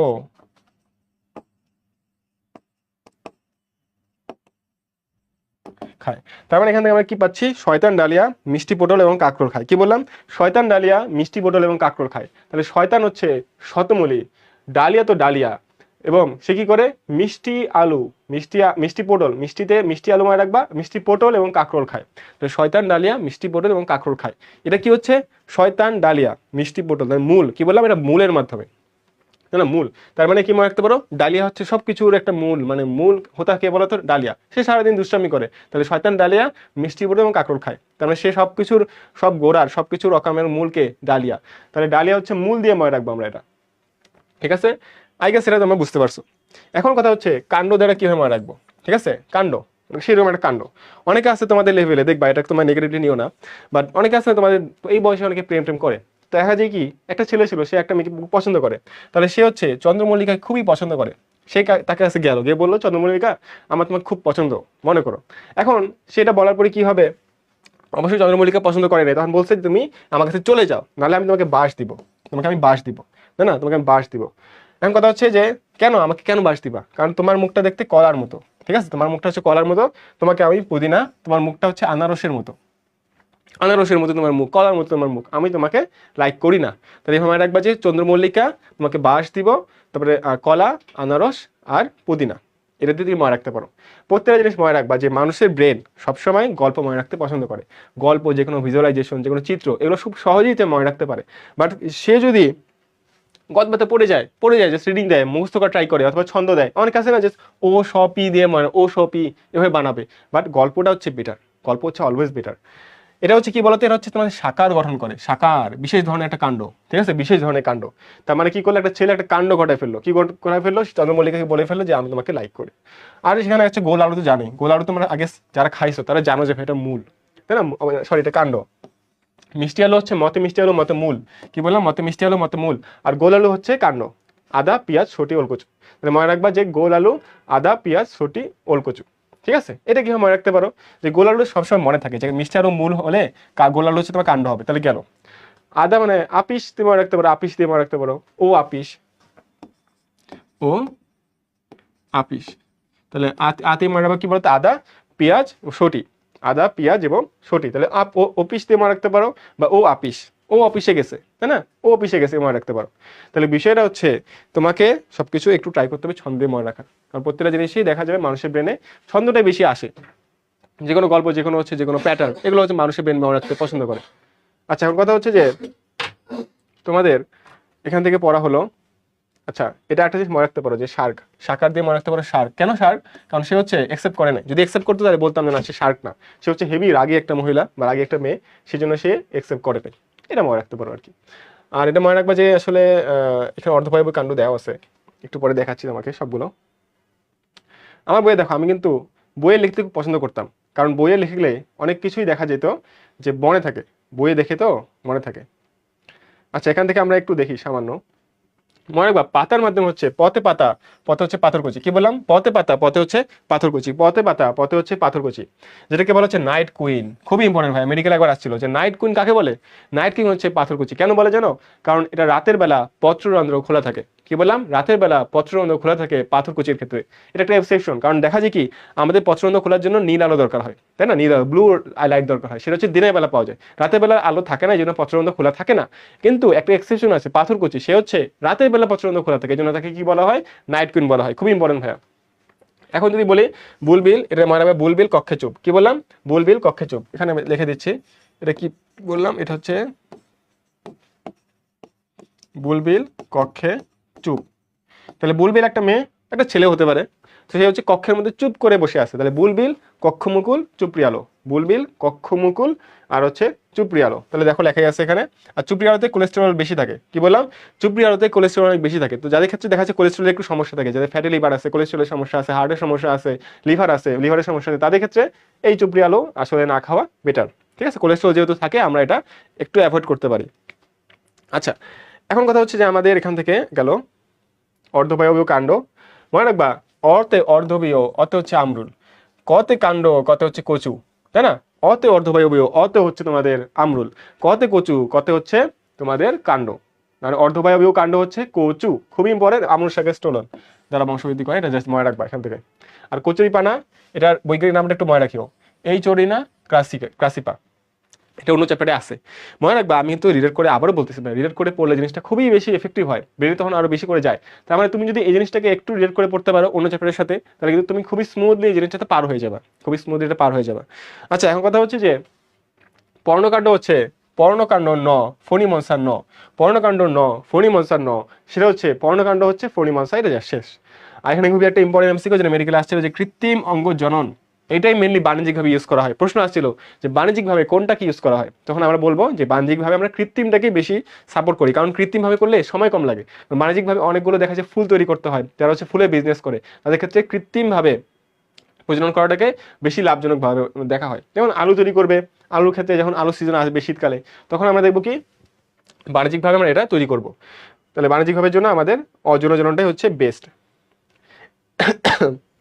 আমাদের দেশে জানো যে নর্মালি দেখা যায় কি যে কোনো দাবি, আমাদের অনেকে দেখা যায় যে মেরুটিতে আমি দেখা যায় কি আন্দোলন করতেছে যে কোনো দাবির জন্য, বাট দেশের যে অবস্থা কোনো দাবিকেই আসলে সেভাবে পাত্তা দিচ্ছে না কোনো সরকার।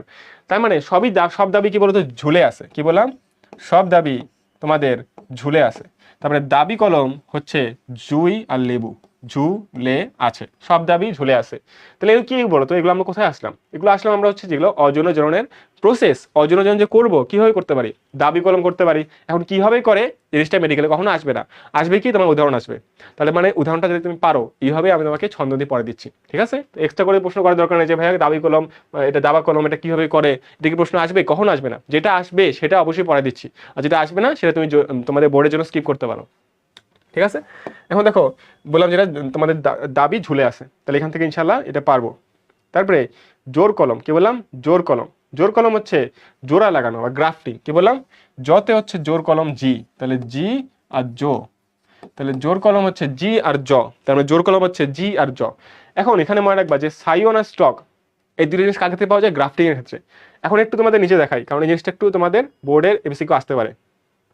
মনে করো যে এখানে দেখো সায়ন হচ্ছে তোমাদের এই যে চোখ এবং তোমাদের সায়ন, ঠিক আছে, স্টক হচ্ছে তোমাদের যেখানে লাগাচ্ছ, তাই না। সায়ন হচ্ছে তোমাদের মনে করো এক্সট্রা একটা পার্ট কেটে আনলা, সেটাকে বলা হচ্ছে তোমাদের সায়ন। আর যেটা তুমি লাগাবা যেখানে সে স্টক, মনে রাখবা স্টক মানে হচ্ছে একদম শক্তভাবে লাগানো কোনো জায়গায়, তারপরে সেটা হচ্ছে গাছ যেখানে আমরা লাগাচ্ছি। আর তোমাদের সায়ন, সায়ন হচ্ছে কি বলতো, উড়ে আসলো অন্য জায়গা থেকে একটা আনছি, অন্য জায়গা থেকে কোনো কিছু যে একটা আনি, তাহলে সেটাকে বলা হচ্ছে সায়ন।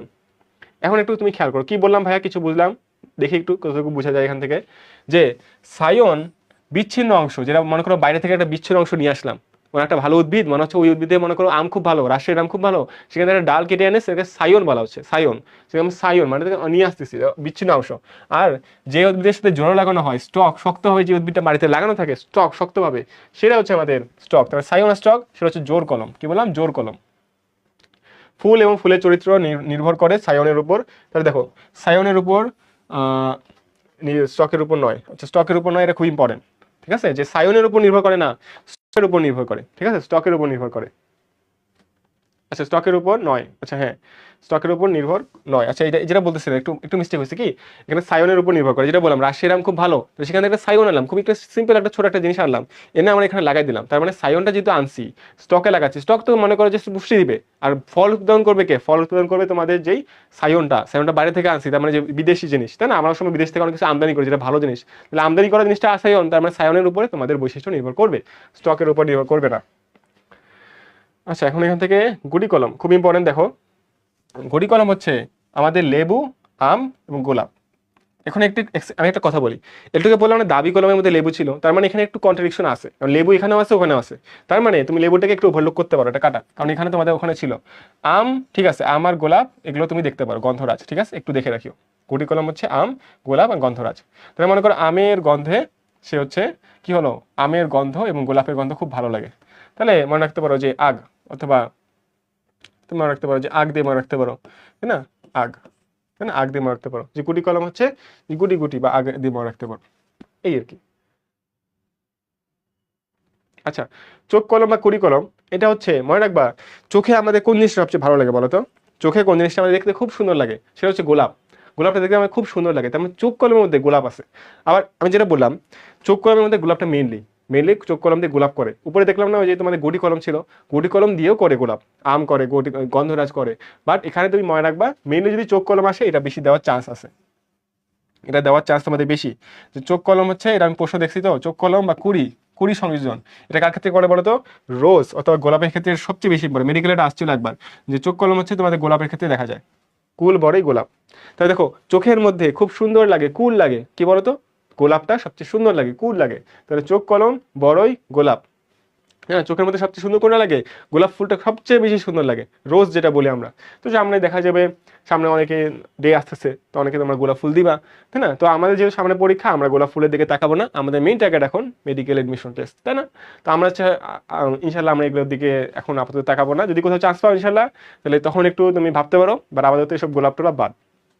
আচ্ছা কথা হচ্ছে যে এখান থেকে যেটা পড়তে হবে এর পরবর্তীতে, এখানে একটা এমসিকিউ আসলে একটু কঠিন হয়ে যায় যদিও, যে লেবুতে হেসপেরিডিয়াম পাওয়া যায়, এটা এক্সট্রা ইনফো, কি বললাম, এক্সট্রা ইনফো। আমি বইয়ে কিন্তু বলছি যে আমার বইয়ে দেখানো বইয়ে সবসময় একটা বৈশিষ্ট্য থাকতো, যে আমি হচ্ছে এক্সট্রা ইনফোগুলো লিখে রাখতাম, এটা এক্সট্রা ইনফো হিসেবে বলা যাবে না, এর সাথে আমাদের মেডিকেল এডমিশন টেস্ট একবার আসছিল, আর আমি কিন্তু আসলে অনেকে বলে যে 10 ইয়ার্সের প্রশ্ন সলভ করো, আমি কিন্তু 10 ইয়ার্স না, আমি 20 ইয়ার্স এবং 30 ইয়ার্সেরও প্রশ্ন সলভ করছিলাম। তো এমন কিছু প্রশ্ন ছিল যেগুলো আসলে আউট অফ সিলেবাস, যেমন এটা একটু আউট অফ সিলেবাস বলা যায় এখন, তাই না। তো এইসব আউট অফ সিলেবাস প্রশ্ন যদি তুমি পারো, পড়তে পারো, but at your own risk, ঠিক আছে, তুমি যদি এগুলো পড়তে না পারো তাহলে এক্সটেন্ড ফর দরকার নেই, এগুলো আগে পড়ো, তারপরে যদি সময় থাকে ঠিক আছে তারপর এগুলো পড়তে পারো।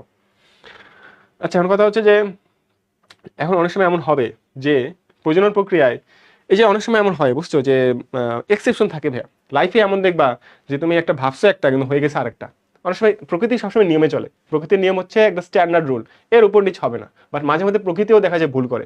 তো তার মধ্যে একটা হচ্ছে যে মনে করো ডিম্বাণু নিষেক ছাড়াই ভ্রূণ সৃষ্টি করে, অথবা ডিম্বক নিষেক ছাড়াই বীজে পরিণত হলো, কি বললাম, ডিম্বাণু ন আছে, ভ্রূণে ন আছে, পরে আসছি, তাহলে ডিম্বাণু ভ্রূণে পরিণত হলো নিষেক ছাড়াই, এবং ডিম্বক কি হলো বীজে পরিণত হলো কোনো ধরনের নিষেক ছাড়াই, তাকে বলা হচ্ছে পার্থেনোজেনেসিস বা অপুংজনি, পার্থেনোজেনেসিস অথবা অপুংজনি।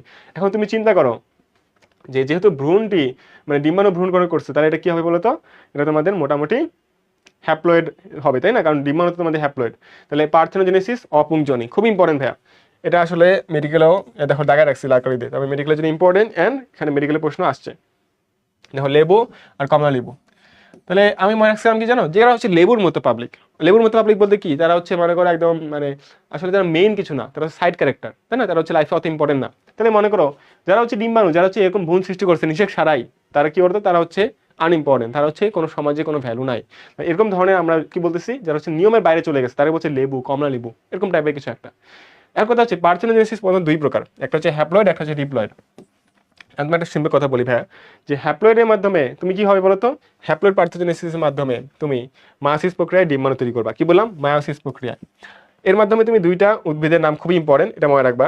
যারা হচ্ছে হ্যাপ্লয়েড মানে কি বলতো, হ্যাপ্লয়েড মানে হচ্ছে যে যারা হচ্ছে সিঙ্গেল, সোলো, যারা হচ্ছে জীবনে সিঙ্গেল, মনে করো তোমরা হচ্ছে মেজরিটি এবং সিঙ্গেল। এখন অনেক কষ্ট পেতে পারে যে ভাইয়া আমরা তো সিঙ্গেল, হয়তো মানে ভবিষ্যতে কি পাবো কি না, বা বিষয়টা হচ্ছে যারা সিঙ্গেল আছো তারা হচ্ছে মানে বেটার আর কি।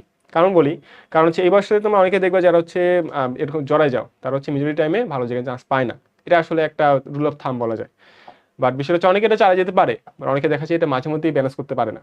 আর এখন আমি বলবো সবচেয়ে বেস্ট হচ্ছে তোমাদের এগুলো থেকে দূরে থেকে জাস্ট এই সামনে যে এইচএসসিটা পরে এডমিশনটা, অনেকে থাকতে পারে ভাই সমস্যা নেই, বাট তোমরা জাস্ট এই জায়গাটা একটু একটু সিরিয়াস হয়ে যাও, ঠিক আছে? এটা তুমি জানো সিরিয়াস হতেই পারো, আর বিষয়টা হচ্ছে তোমাদেরকে নিয়মিত ক্লাস করতে হবে, বইটা দেখাইতে হবে, অনুশীলনী সব দিতে হবে, নিজের পরিশ্রম থেকে অনেক লেভেলে বাড়াইতে হবে।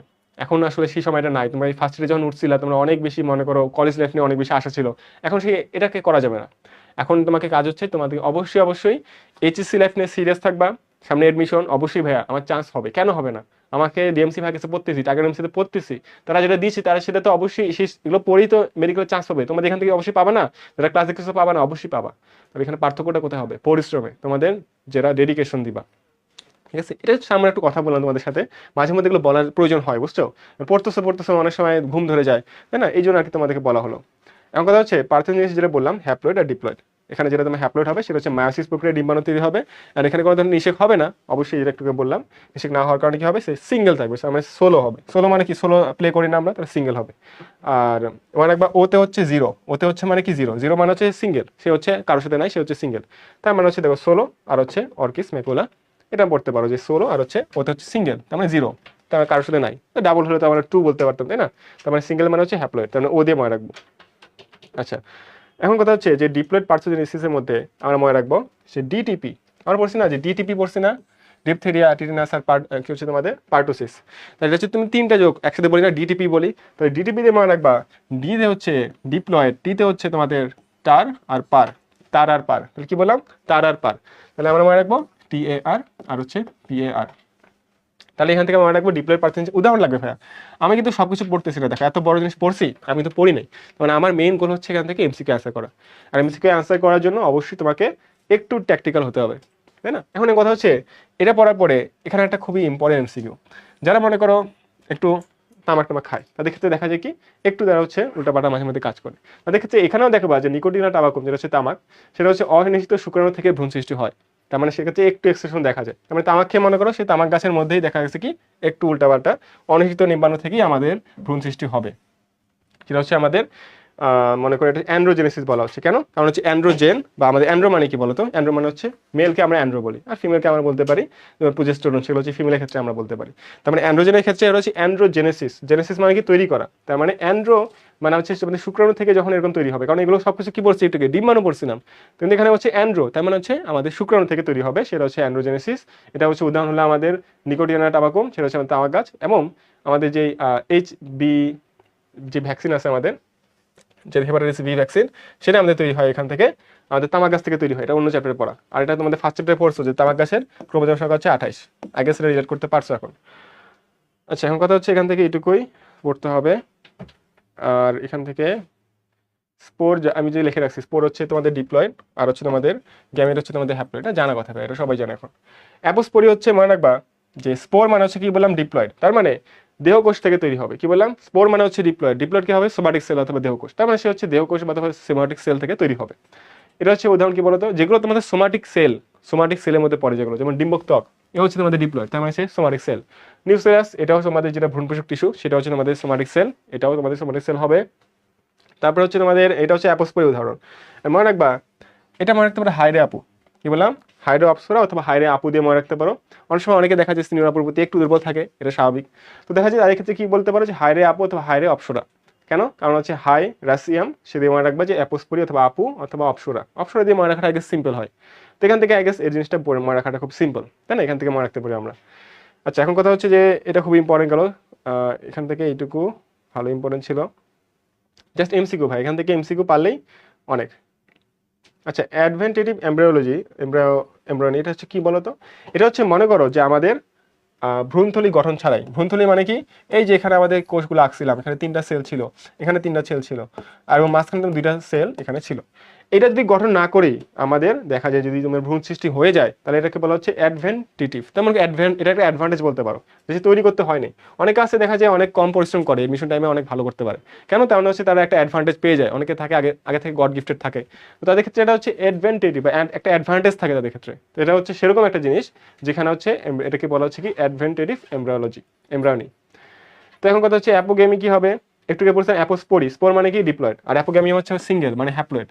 হ্যাপ্লয়েডের ক্ষেত্রে কি হবে? ডিম্বাণু ছাড়া ভ্রূণথলি অন্য যে কোনো কোষ যেটা হচ্ছে হ্যাপ্লয়েড, কি বললাম, সেটা হচ্ছে হ্যাপ্লয়েড। যেমন ধরো সহকারী কোষ, সেটা হচ্ছে হ্যাপ্লয়েড ছিল, তাই না? আমরা কি পড়ছিলাম, আমাদের যে 8টা কোষ যে ছিল, এই 8টা কোষের মধ্যে 8টাই হচ্ছে তোমাদের হ্যাপ্লয়েড। তার মানে এখানে আমাদের যে 3টা সেল প্লাস হচ্ছে এখানে 3টা সেল, এখানে 2টা সেল, এগুলো হচ্ছে সবই হচ্ছে হ্যাপ্লয়েড। হ্যাপ্লয়েড সেলের সুবিধা কি হলো, যেখান থেকে আমাদের ডিম্বাণু তৈরি করে নাই। ডিম্বাণু তো আমাদের কি তৈরি করতো, আমাদের যে ভ্রূণটা ছিল সেটা তৈরি করতো, বাট ভ্রূণটা সে তৈরি করে নাই। কে তৈরি করছে আমাদের এখানে? সেখানে তৈরি করছে সহকারী কোষ আর হচ্ছে প্রতিপাদ কোষ, এই দুইটা আমাদের তৈরি করছে। এগুলো হচ্ছে ভ্রূণথলি কোষগুলো যেগুলো। তাহলে এটা তৈরি করে কি লাভ হলো আমাদের? সেখান থেকে আমরা অ্যাপোগ্যামি পেলাম। কি পেলাম? অ্যাপোগ্যামি পেলাম। আচ্ছা, এখন কথা হচ্ছে যে অ্যাগামোস্পার্মি এটা কি? যদি আমাদের অনুপ্রেরণা একটু করে বলতেছি। সিউডোগ্যামি কি? যদি মনে করো আমাদের সবকিছু আছে, বাট আমাদের পড়াশোনা করার জন্য মনে করো বলতে হচ্ছে বারবার করে যে পড়াশোনা করো করো করো, ধাক্কা দিতে হচ্ছে বারবার, তাহলে তাকে কি বলা হচ্ছে? অনুপ্রেরণা সৃষ্টির জন্য পরাগায়ন যদি অপরিহার্য হয়। মনে করো পরাগায়ন তো দরকার নাই, আমরা যেগুলো বলতেছি সেখানে পরাগায়ন দরকার আছে, আমরা ডিম্বাণু থেকে তৈরি করতেছি, বা ডিম্বক ত্বক থেকে, অ্যাপোস্পোরি, তাই না? অ্যাপোস্পোরি মানে কি? ডিম্বাণু থেকেই তৈরি হবে, কোনো ধরনের নিষেক হবে না। তাহলে এখানে দেখো পরাগায়ন কিন্তু দরকার হচ্ছে না, বাট যদি পরাগায়ন যদি দরকার হয়, মানে জাস্ট একটু ঠেলা দেওয়ার জন্য, না, যদি একটু ঠেলা দেওয়ার জন্য পরাগায়ন দরকার হয়, তাহলে তাকে কি বলা হচ্ছে? তাকে বলা হচ্ছে সিউডোগ্যামি। আর অ্যাগামোস্পার্মি হচ্ছে মেনলি উপরের সেম জিনিস আর কি। অ্যাগামোস্পার্মিটা সেম জিনিস, আহামরি করে কিছু না, জাস্ট একটু সামান্য দেখে রাখিও। আচ্ছা, এখন কথা হচ্ছে যে আমাদের কিন্তু পড়া মোটামুটি শেষ। এরপরে কিছু আছে, আচ্ছা একটু দাঁড়াও। এখানে দেখো খুব ইম্পর্টেন্ট জিনিস লেখা আছে যে বাংলাদেশের জাতীয় ফুল শাপলার মুখ্য প্রজনন হচ্ছে অযৌন। মুখ্য প্রজনন কি বলতো? অযৌন। তার মানে আমরা যে ফুলটাকে জাতীয় বানালাম, দেখা গেলো কি সেটার ক্ষেত্রে মুখ্য প্রজনন যেটা, সেটা হচ্ছে অযৌন। যেমন আমাদের ক্ষেত্রে শাপলা ক্ষেত্রে শালুক দেখা যায়, তাই না? শাপলা ক্ষেত্রে কি দেখা যায় বলতো? শাপলা ক্ষেত্রে শালুক দেখা যায়। তাহলে এরকম জিনিস হচ্ছে আমাদের ক্ষেত্রে, এটা হচ্ছে আমাদের কি বলতো, এটা হচ্ছে আমাদের যে অযৌন জনন, এটা আমাদের দেখা যায়। সিম্পল আর কি। তো জাতীয় ফল কাঁঠালের প্রজনন প্রক্রিয়া যৌন প্রক্রিয়া বীজ সৃষ্টির মাধ্যমে সম্পন্ন হয়, এটা দেখতে পারো সামান্য, এখান থেকে আর দরকার নেই। জাতীয় বৃক্ষ আমের ক্ষেত্রেও সাধারণত যৌন দেখা, তো যৌন কার ক্ষেত্রে দেখা যাবে? কাঁঠাল আর আম, ঠিক আছে, এই আর কি। আচ্ছা, এখন কথা হচ্ছে যে আমাদের কিন্তু চ্যাপ্টারে জাস্ট এই লাস্ট পার্টটা, কৃত্রিম হাইব্রিডাইজেশন। তার মানে আমি মনে করো একটা ভালো ফল, সে ফুল আছে একটা, মানে একটা ভালো উদ্ভিদ, তার একটা ভালো ফুল, তার সাথে আরেকটা উদ্ভিদের ফুলের সাথে আমি পরাগায়ন ঘটাবো। কেন? আমার কাছে মনে হচ্ছে যে এই দুইটা ফুলের মধ্যে যে পরাগায়ন ঘটাই, ক্রসিং করি, তাহলে আমি একটা ভালো উদ্ভিদ পেতে পারি। অনেক সময় দেখা যায় লাল ফুল তৈরি করতে চায় অনেকে, অনেকে সাদা ফুল তৈরি করতে চায়। সাদা লাল তৈরি করার জন্য সাদা ফুলের সাথে সাদা ফুলের ক্রস করতে হয়, বা অনেক সময় আলাদা রং তৈরি করতে হয়। যেমন মনে করো লাল আর হলুদ মিশাইলে কিন্তু একটা গোলাপি টাইপের একটা কালার পাওয়া যাবে। তাহলে এই ধরনের কালার তৈরি করার জন্য আমাদেরকে কৃত্রিম হাইব্রিডাইজেশন করতে হবে। সেটা আমরা কি করতে হবে বলতো? প্রথমে আমাদেরকে প্যারেন্ট নির্বাচন করতে হবে। প্যারেন্ট নির্বাচন করতে হবে মানে আমরা নির্বাচন করবো যে ভাই কাকে নিব, দুইটা উদ্ভিদ লাগবে, নিলাম, প্যারেন্টের কৃত্রিম স্বপরাগায়ন করতে হবে। তারপরে নিজে নিজে আমি ওদেরকে পরাগায়ন করাই দিব। পরাগধানী নিয়ে সেখানে আমি আমাদের যে ডিম্বাণুর ক্ষেত্রে যে 3টা পার্ট ছিল উপরে দেখা, 3টা যেখানে আমাদের এই যে একটা পার্ট ছিল উপরের দিকে ডিম্বক, এই যে মূলের ক্ষেত্রে এখানে মুন্ডর ক্ষেত্রে আমরা এখানে ফেলাই দিব। এখানে দিলাম, দেওয়ার পরে কি হবে আমাদের? এখানে আমাদের দেওয়ার পরে পরাগায়ন করলাম। প্যারেন্ট উদ্ভিদের ইমাস্কুলেশন, কথা হচ্ছে এই উদ্ভিদের মনে করো এখানে নিজেরা অনেক সময় উপলিঙ্গ থাকলে কি হবে, এখানে আমাদের এক্সট্রা করে পরাগধানী থাকবে, তাই না? এই যে পরাগধানী থাকবে, তাহলে পরাগধানীগুলো যাতে আমাদের স্বপরাগায়ন না করতে পারে। কারণ স্বপরাগায়ন করলে তো ভাই লাভ নাই, তখন আমি যেটা চাচ্ছিলাম সেটা হবে না। হতে পারে কিছু কিছু ক্ষেত্রে হবে, বাট বীজটা আমি চাচ্ছি একদম পিওর থাকুক, আমি মনে করো লাল ফুল আর সাদা ফুলের মধ্যে ক্রস করলে আমি গোলাপি ফুল পাবো, তাহলে গোলাপি ফুল যেন পেতে পারি সেজন্য আমাদেরকে ইমাস্কুলেশন করতে হবে। পুরুষের যে অঙ্গটা আছে উভলিঙ্গ ফুলের ক্ষেত্রে সেটাকে আমাকে কেটে ফেলতে হবে, তাহলে পরিপক্ক হওয়ার আগেই পুষ্প থেকে পুংকেশকে আমাদের কেটে ফেলতে হবে। ঠিক আছে, কেটে ফেলতে হবে, মেরে ফেলতে হবে, সিম্পল কথা। কেটে ফেললাম, লাভ কি হলো ভাইয়া? আমাদের স্বপরাগায়ন আর হবে না। মানে এটা হচ্ছে আমাদের হ্যাঁ, প্যারেন্টের কৃত্রিম স্বপরাগায়ন বলতে আসলে স্বপরাগায়ন এখানে লেখা আছে, বাট স্বপরাগায়ন মানে কি নিজের মধ্যে নিজে হবে না, নিজের মধ্যে নিজে হবে না। আর এটা গেল ব্যাগিং মানে কি, দেখো আমরা কিন্তু এখন দেখো এই চিত্রটা একটু আগে খেয়াল করো। ব্যাগ কেন দিলাম? কারণ এমন কিন্তু হতে পারে যে বাতাসে উড়ে আসলো, অন্য কোনো একটা পরাগরেণু উড়ে এসে বাতাসে তোমার লেগে গেল, তো সেটা কি হবে? সেটা হবে না। তার মানে অবশ্যই আমাদেরকে ব্যাগের মধ্যে সংরক্ষণ করতে হবে। আর ক্রস অবশ্যই করতে হবে, ক্রস মানে হচ্ছে ক্রসিং করব, ঠিক আছে, সব ক্রসিং করব, লেভেলিং করে দিব যে এখানে কি কি আছে, করে দিব লেভেলিং। আচ্ছা, লেভেলিং করার পরে আমাদের কাজ কি হবে? বীজটা সংগ্রহ করব, বীজটা গাড়বো, এটা ভাই বাংলা কথা, তাই না? এটা হচ্ছে আমাদের সমাজে পড়া। এবং যেটা উদ্ভিদ পাবো সেটা F1 উদ্ভিদ, সেটা F1 হচ্ছে আমাদের F1 উদ্ভিদ পাবো। আর F1 বংশে এটা ওখানে কিছু লেখা আছে, এটা দরকার নাই। আচ্ছা, এটা পারি, এখান থেকে আমি সব কিছু পারবো আই গেস। আমরা উচ্চ ফলনশীল কৃত্রিম সংকরণের মাধ্যমে তৈরি করা হচ্ছে, অবশ্যই অবশ্যই ভাইয়া। উচ্চ ফলনশীল যে কোনো ধান, যেমন B10 ধান কিসের মাধ্যমে তৈরি করা হয়েছে? কৃত্রিম সংকরণের মাধ্যমে, কৃত্রিম সংকরণের মাধ্যমে, ঠিক আছে, কৃত্রিম সংকরণের মাধ্যমে। এখান থেকে এইটুকুই আই গেস তোমাদের পড়তে হবে। বিরি উদ্ভাবিত মুক্তা বিরিয়ার, এটা তোমাকে বলি, এই লাস্টের পার্টটা খুবই একটা বোরিং পার্ট। মেজরিটি কোচিংয়ে দেখাচ্ছি লাস্টের পার্টটা পড়ায়, বাট আমি কেন পড়াই জানি না, কারণ এখান থেকে প্রশ্ন আসার চান্স খুবই কম, খুবই খুবই খুবই কম ভাইয়া। দেখো, বিরি মানে হচ্ছে বাংলাদেশ রাইস রিসার্চ ইনস্টিটিউট, ঠিক আছে, যেটা আমাদের একটু পরে দেখবো, আমাদের প্লেসটা পড়তে হবে। উদ্ভাবিত মুক্তা BR10, মনে হবে কি? মুক্তা BR10, আর গাজী BR14, মোহিনী BR15। ভাই কিছু করার নেই ভাই, এগুলো আসলে মাঝে মধ্যে MCQ দেয়, বাট এটা মেডিকেলে আসবে না। আমি তোমাকে বলি, কিছু জিনিস আছে কোচিংয়ে মানে অহেতুক দেয় তোমাকে টেস্ট করার জন্য, বাট এগুলো মেডিকেলের বিষয়ে কোনো কালেও আসবে না ইনশাল্লাহ। কেন আমি বলি, মেডিকেল এডমিশনে এখনো কোশ্চেনের এত অভাব হয় নাই যে এই জায়গা থেকে প্রশ্ন দিবে। মেডিকেল এডমিশনে এখনো এত প্রশ্নের অভাব হয় নাই যে তোমাকে এই জায়গা থেকে প্রশ্ন দিবে। তার মানে তোমার অবশ্যই প্রশ্নগুলো খুবই সিলেক্টিভ, খুবই সিলেক্টিভ, কিন্তু তোমাকে সব কিছু পড়তে হবে। আচ্ছা, তোমাদের যদি সবকিছু ক্লিয়ার থাকে তাহলে আমরা এখন লাস্টে জাস্ট এগুলো একটু সামান্য দেখে নিব, এগুলো দেখলে আমাদের পড়াটা শেষ। আর ফিলিপাইনে অবস্থিত আন্তর্জাতিক যেটা ধান, আর হচ্ছে যেটা ইরি আন্তর্জাতিক যেটা ইন্টারন্যাশনাল রাইস রিসার্চ ইনস্টিটিউট, সেটা হচ্ছে ফিলিপাইনে অবস্থিত, ঠিক আছে, ফিলিপাইনে, খুব ইম্পর্টেন্ট ভাই, এটা জানতে হবে। এটা জিকেতে আসতে পারে না? অবশ্যই আসতে পারে, তবে জিকের জন্য এটা পড়তে হবে, তাই না? এখানে স্কিপ করলেও জিকের জন্য অবশ্যই পড়তে হবে। এখানে অনেক কিছু লেখা আছে, চন্দ্রিকা BR10, মালা BR2, সাহেব আলম BR15। আমি বলবো ভাইয়া এটা স্কিপ করতে পারো, কারণ হচ্ছে ব্রেনে এত প্রেশার দিয়ে লাভ নেই ভাই, এর চেয়ে অনেক ইম্পর্টেন্ট জিনিস আছে যেগুলো পড়া যায়। তার মানে ব্রেনে একটু প্রেশার দিব না, একটু দেখানো আছে, সামান্য একটু দেখলাম, যদি পরীক্ষা আসে ভাইয়া দরকার নেই, আমি বলবো যে ইউ ক্যান স্কিপ, ঠিক আছে, এই জায়গাটা স্কিপ করতে পারো। এই জিনিসটা আমি আসলে বলি স্কিপ করাটা, তবে কিছু জায়গা আছে যেগুলো বলে দিব, যেমন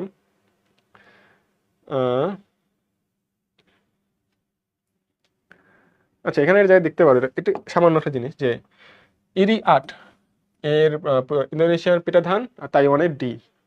এই যে ইন্দোনেশিয়ার যে পেটা ধান, পেটার হচ্ছে ট, আটের আট, আর তাইওয়ানের ডি, ট ড, তাইওয়ানের ডি। উজেন ধানের মাধ্যমে সংকলন করে তৈরি করা হয়েছে ইরি ধান, ইরি আট। তার মানে পেটো ট, ড ড, ড ট আট, ট ড আট, ট ড আট, ট ড হচ্ছে আট,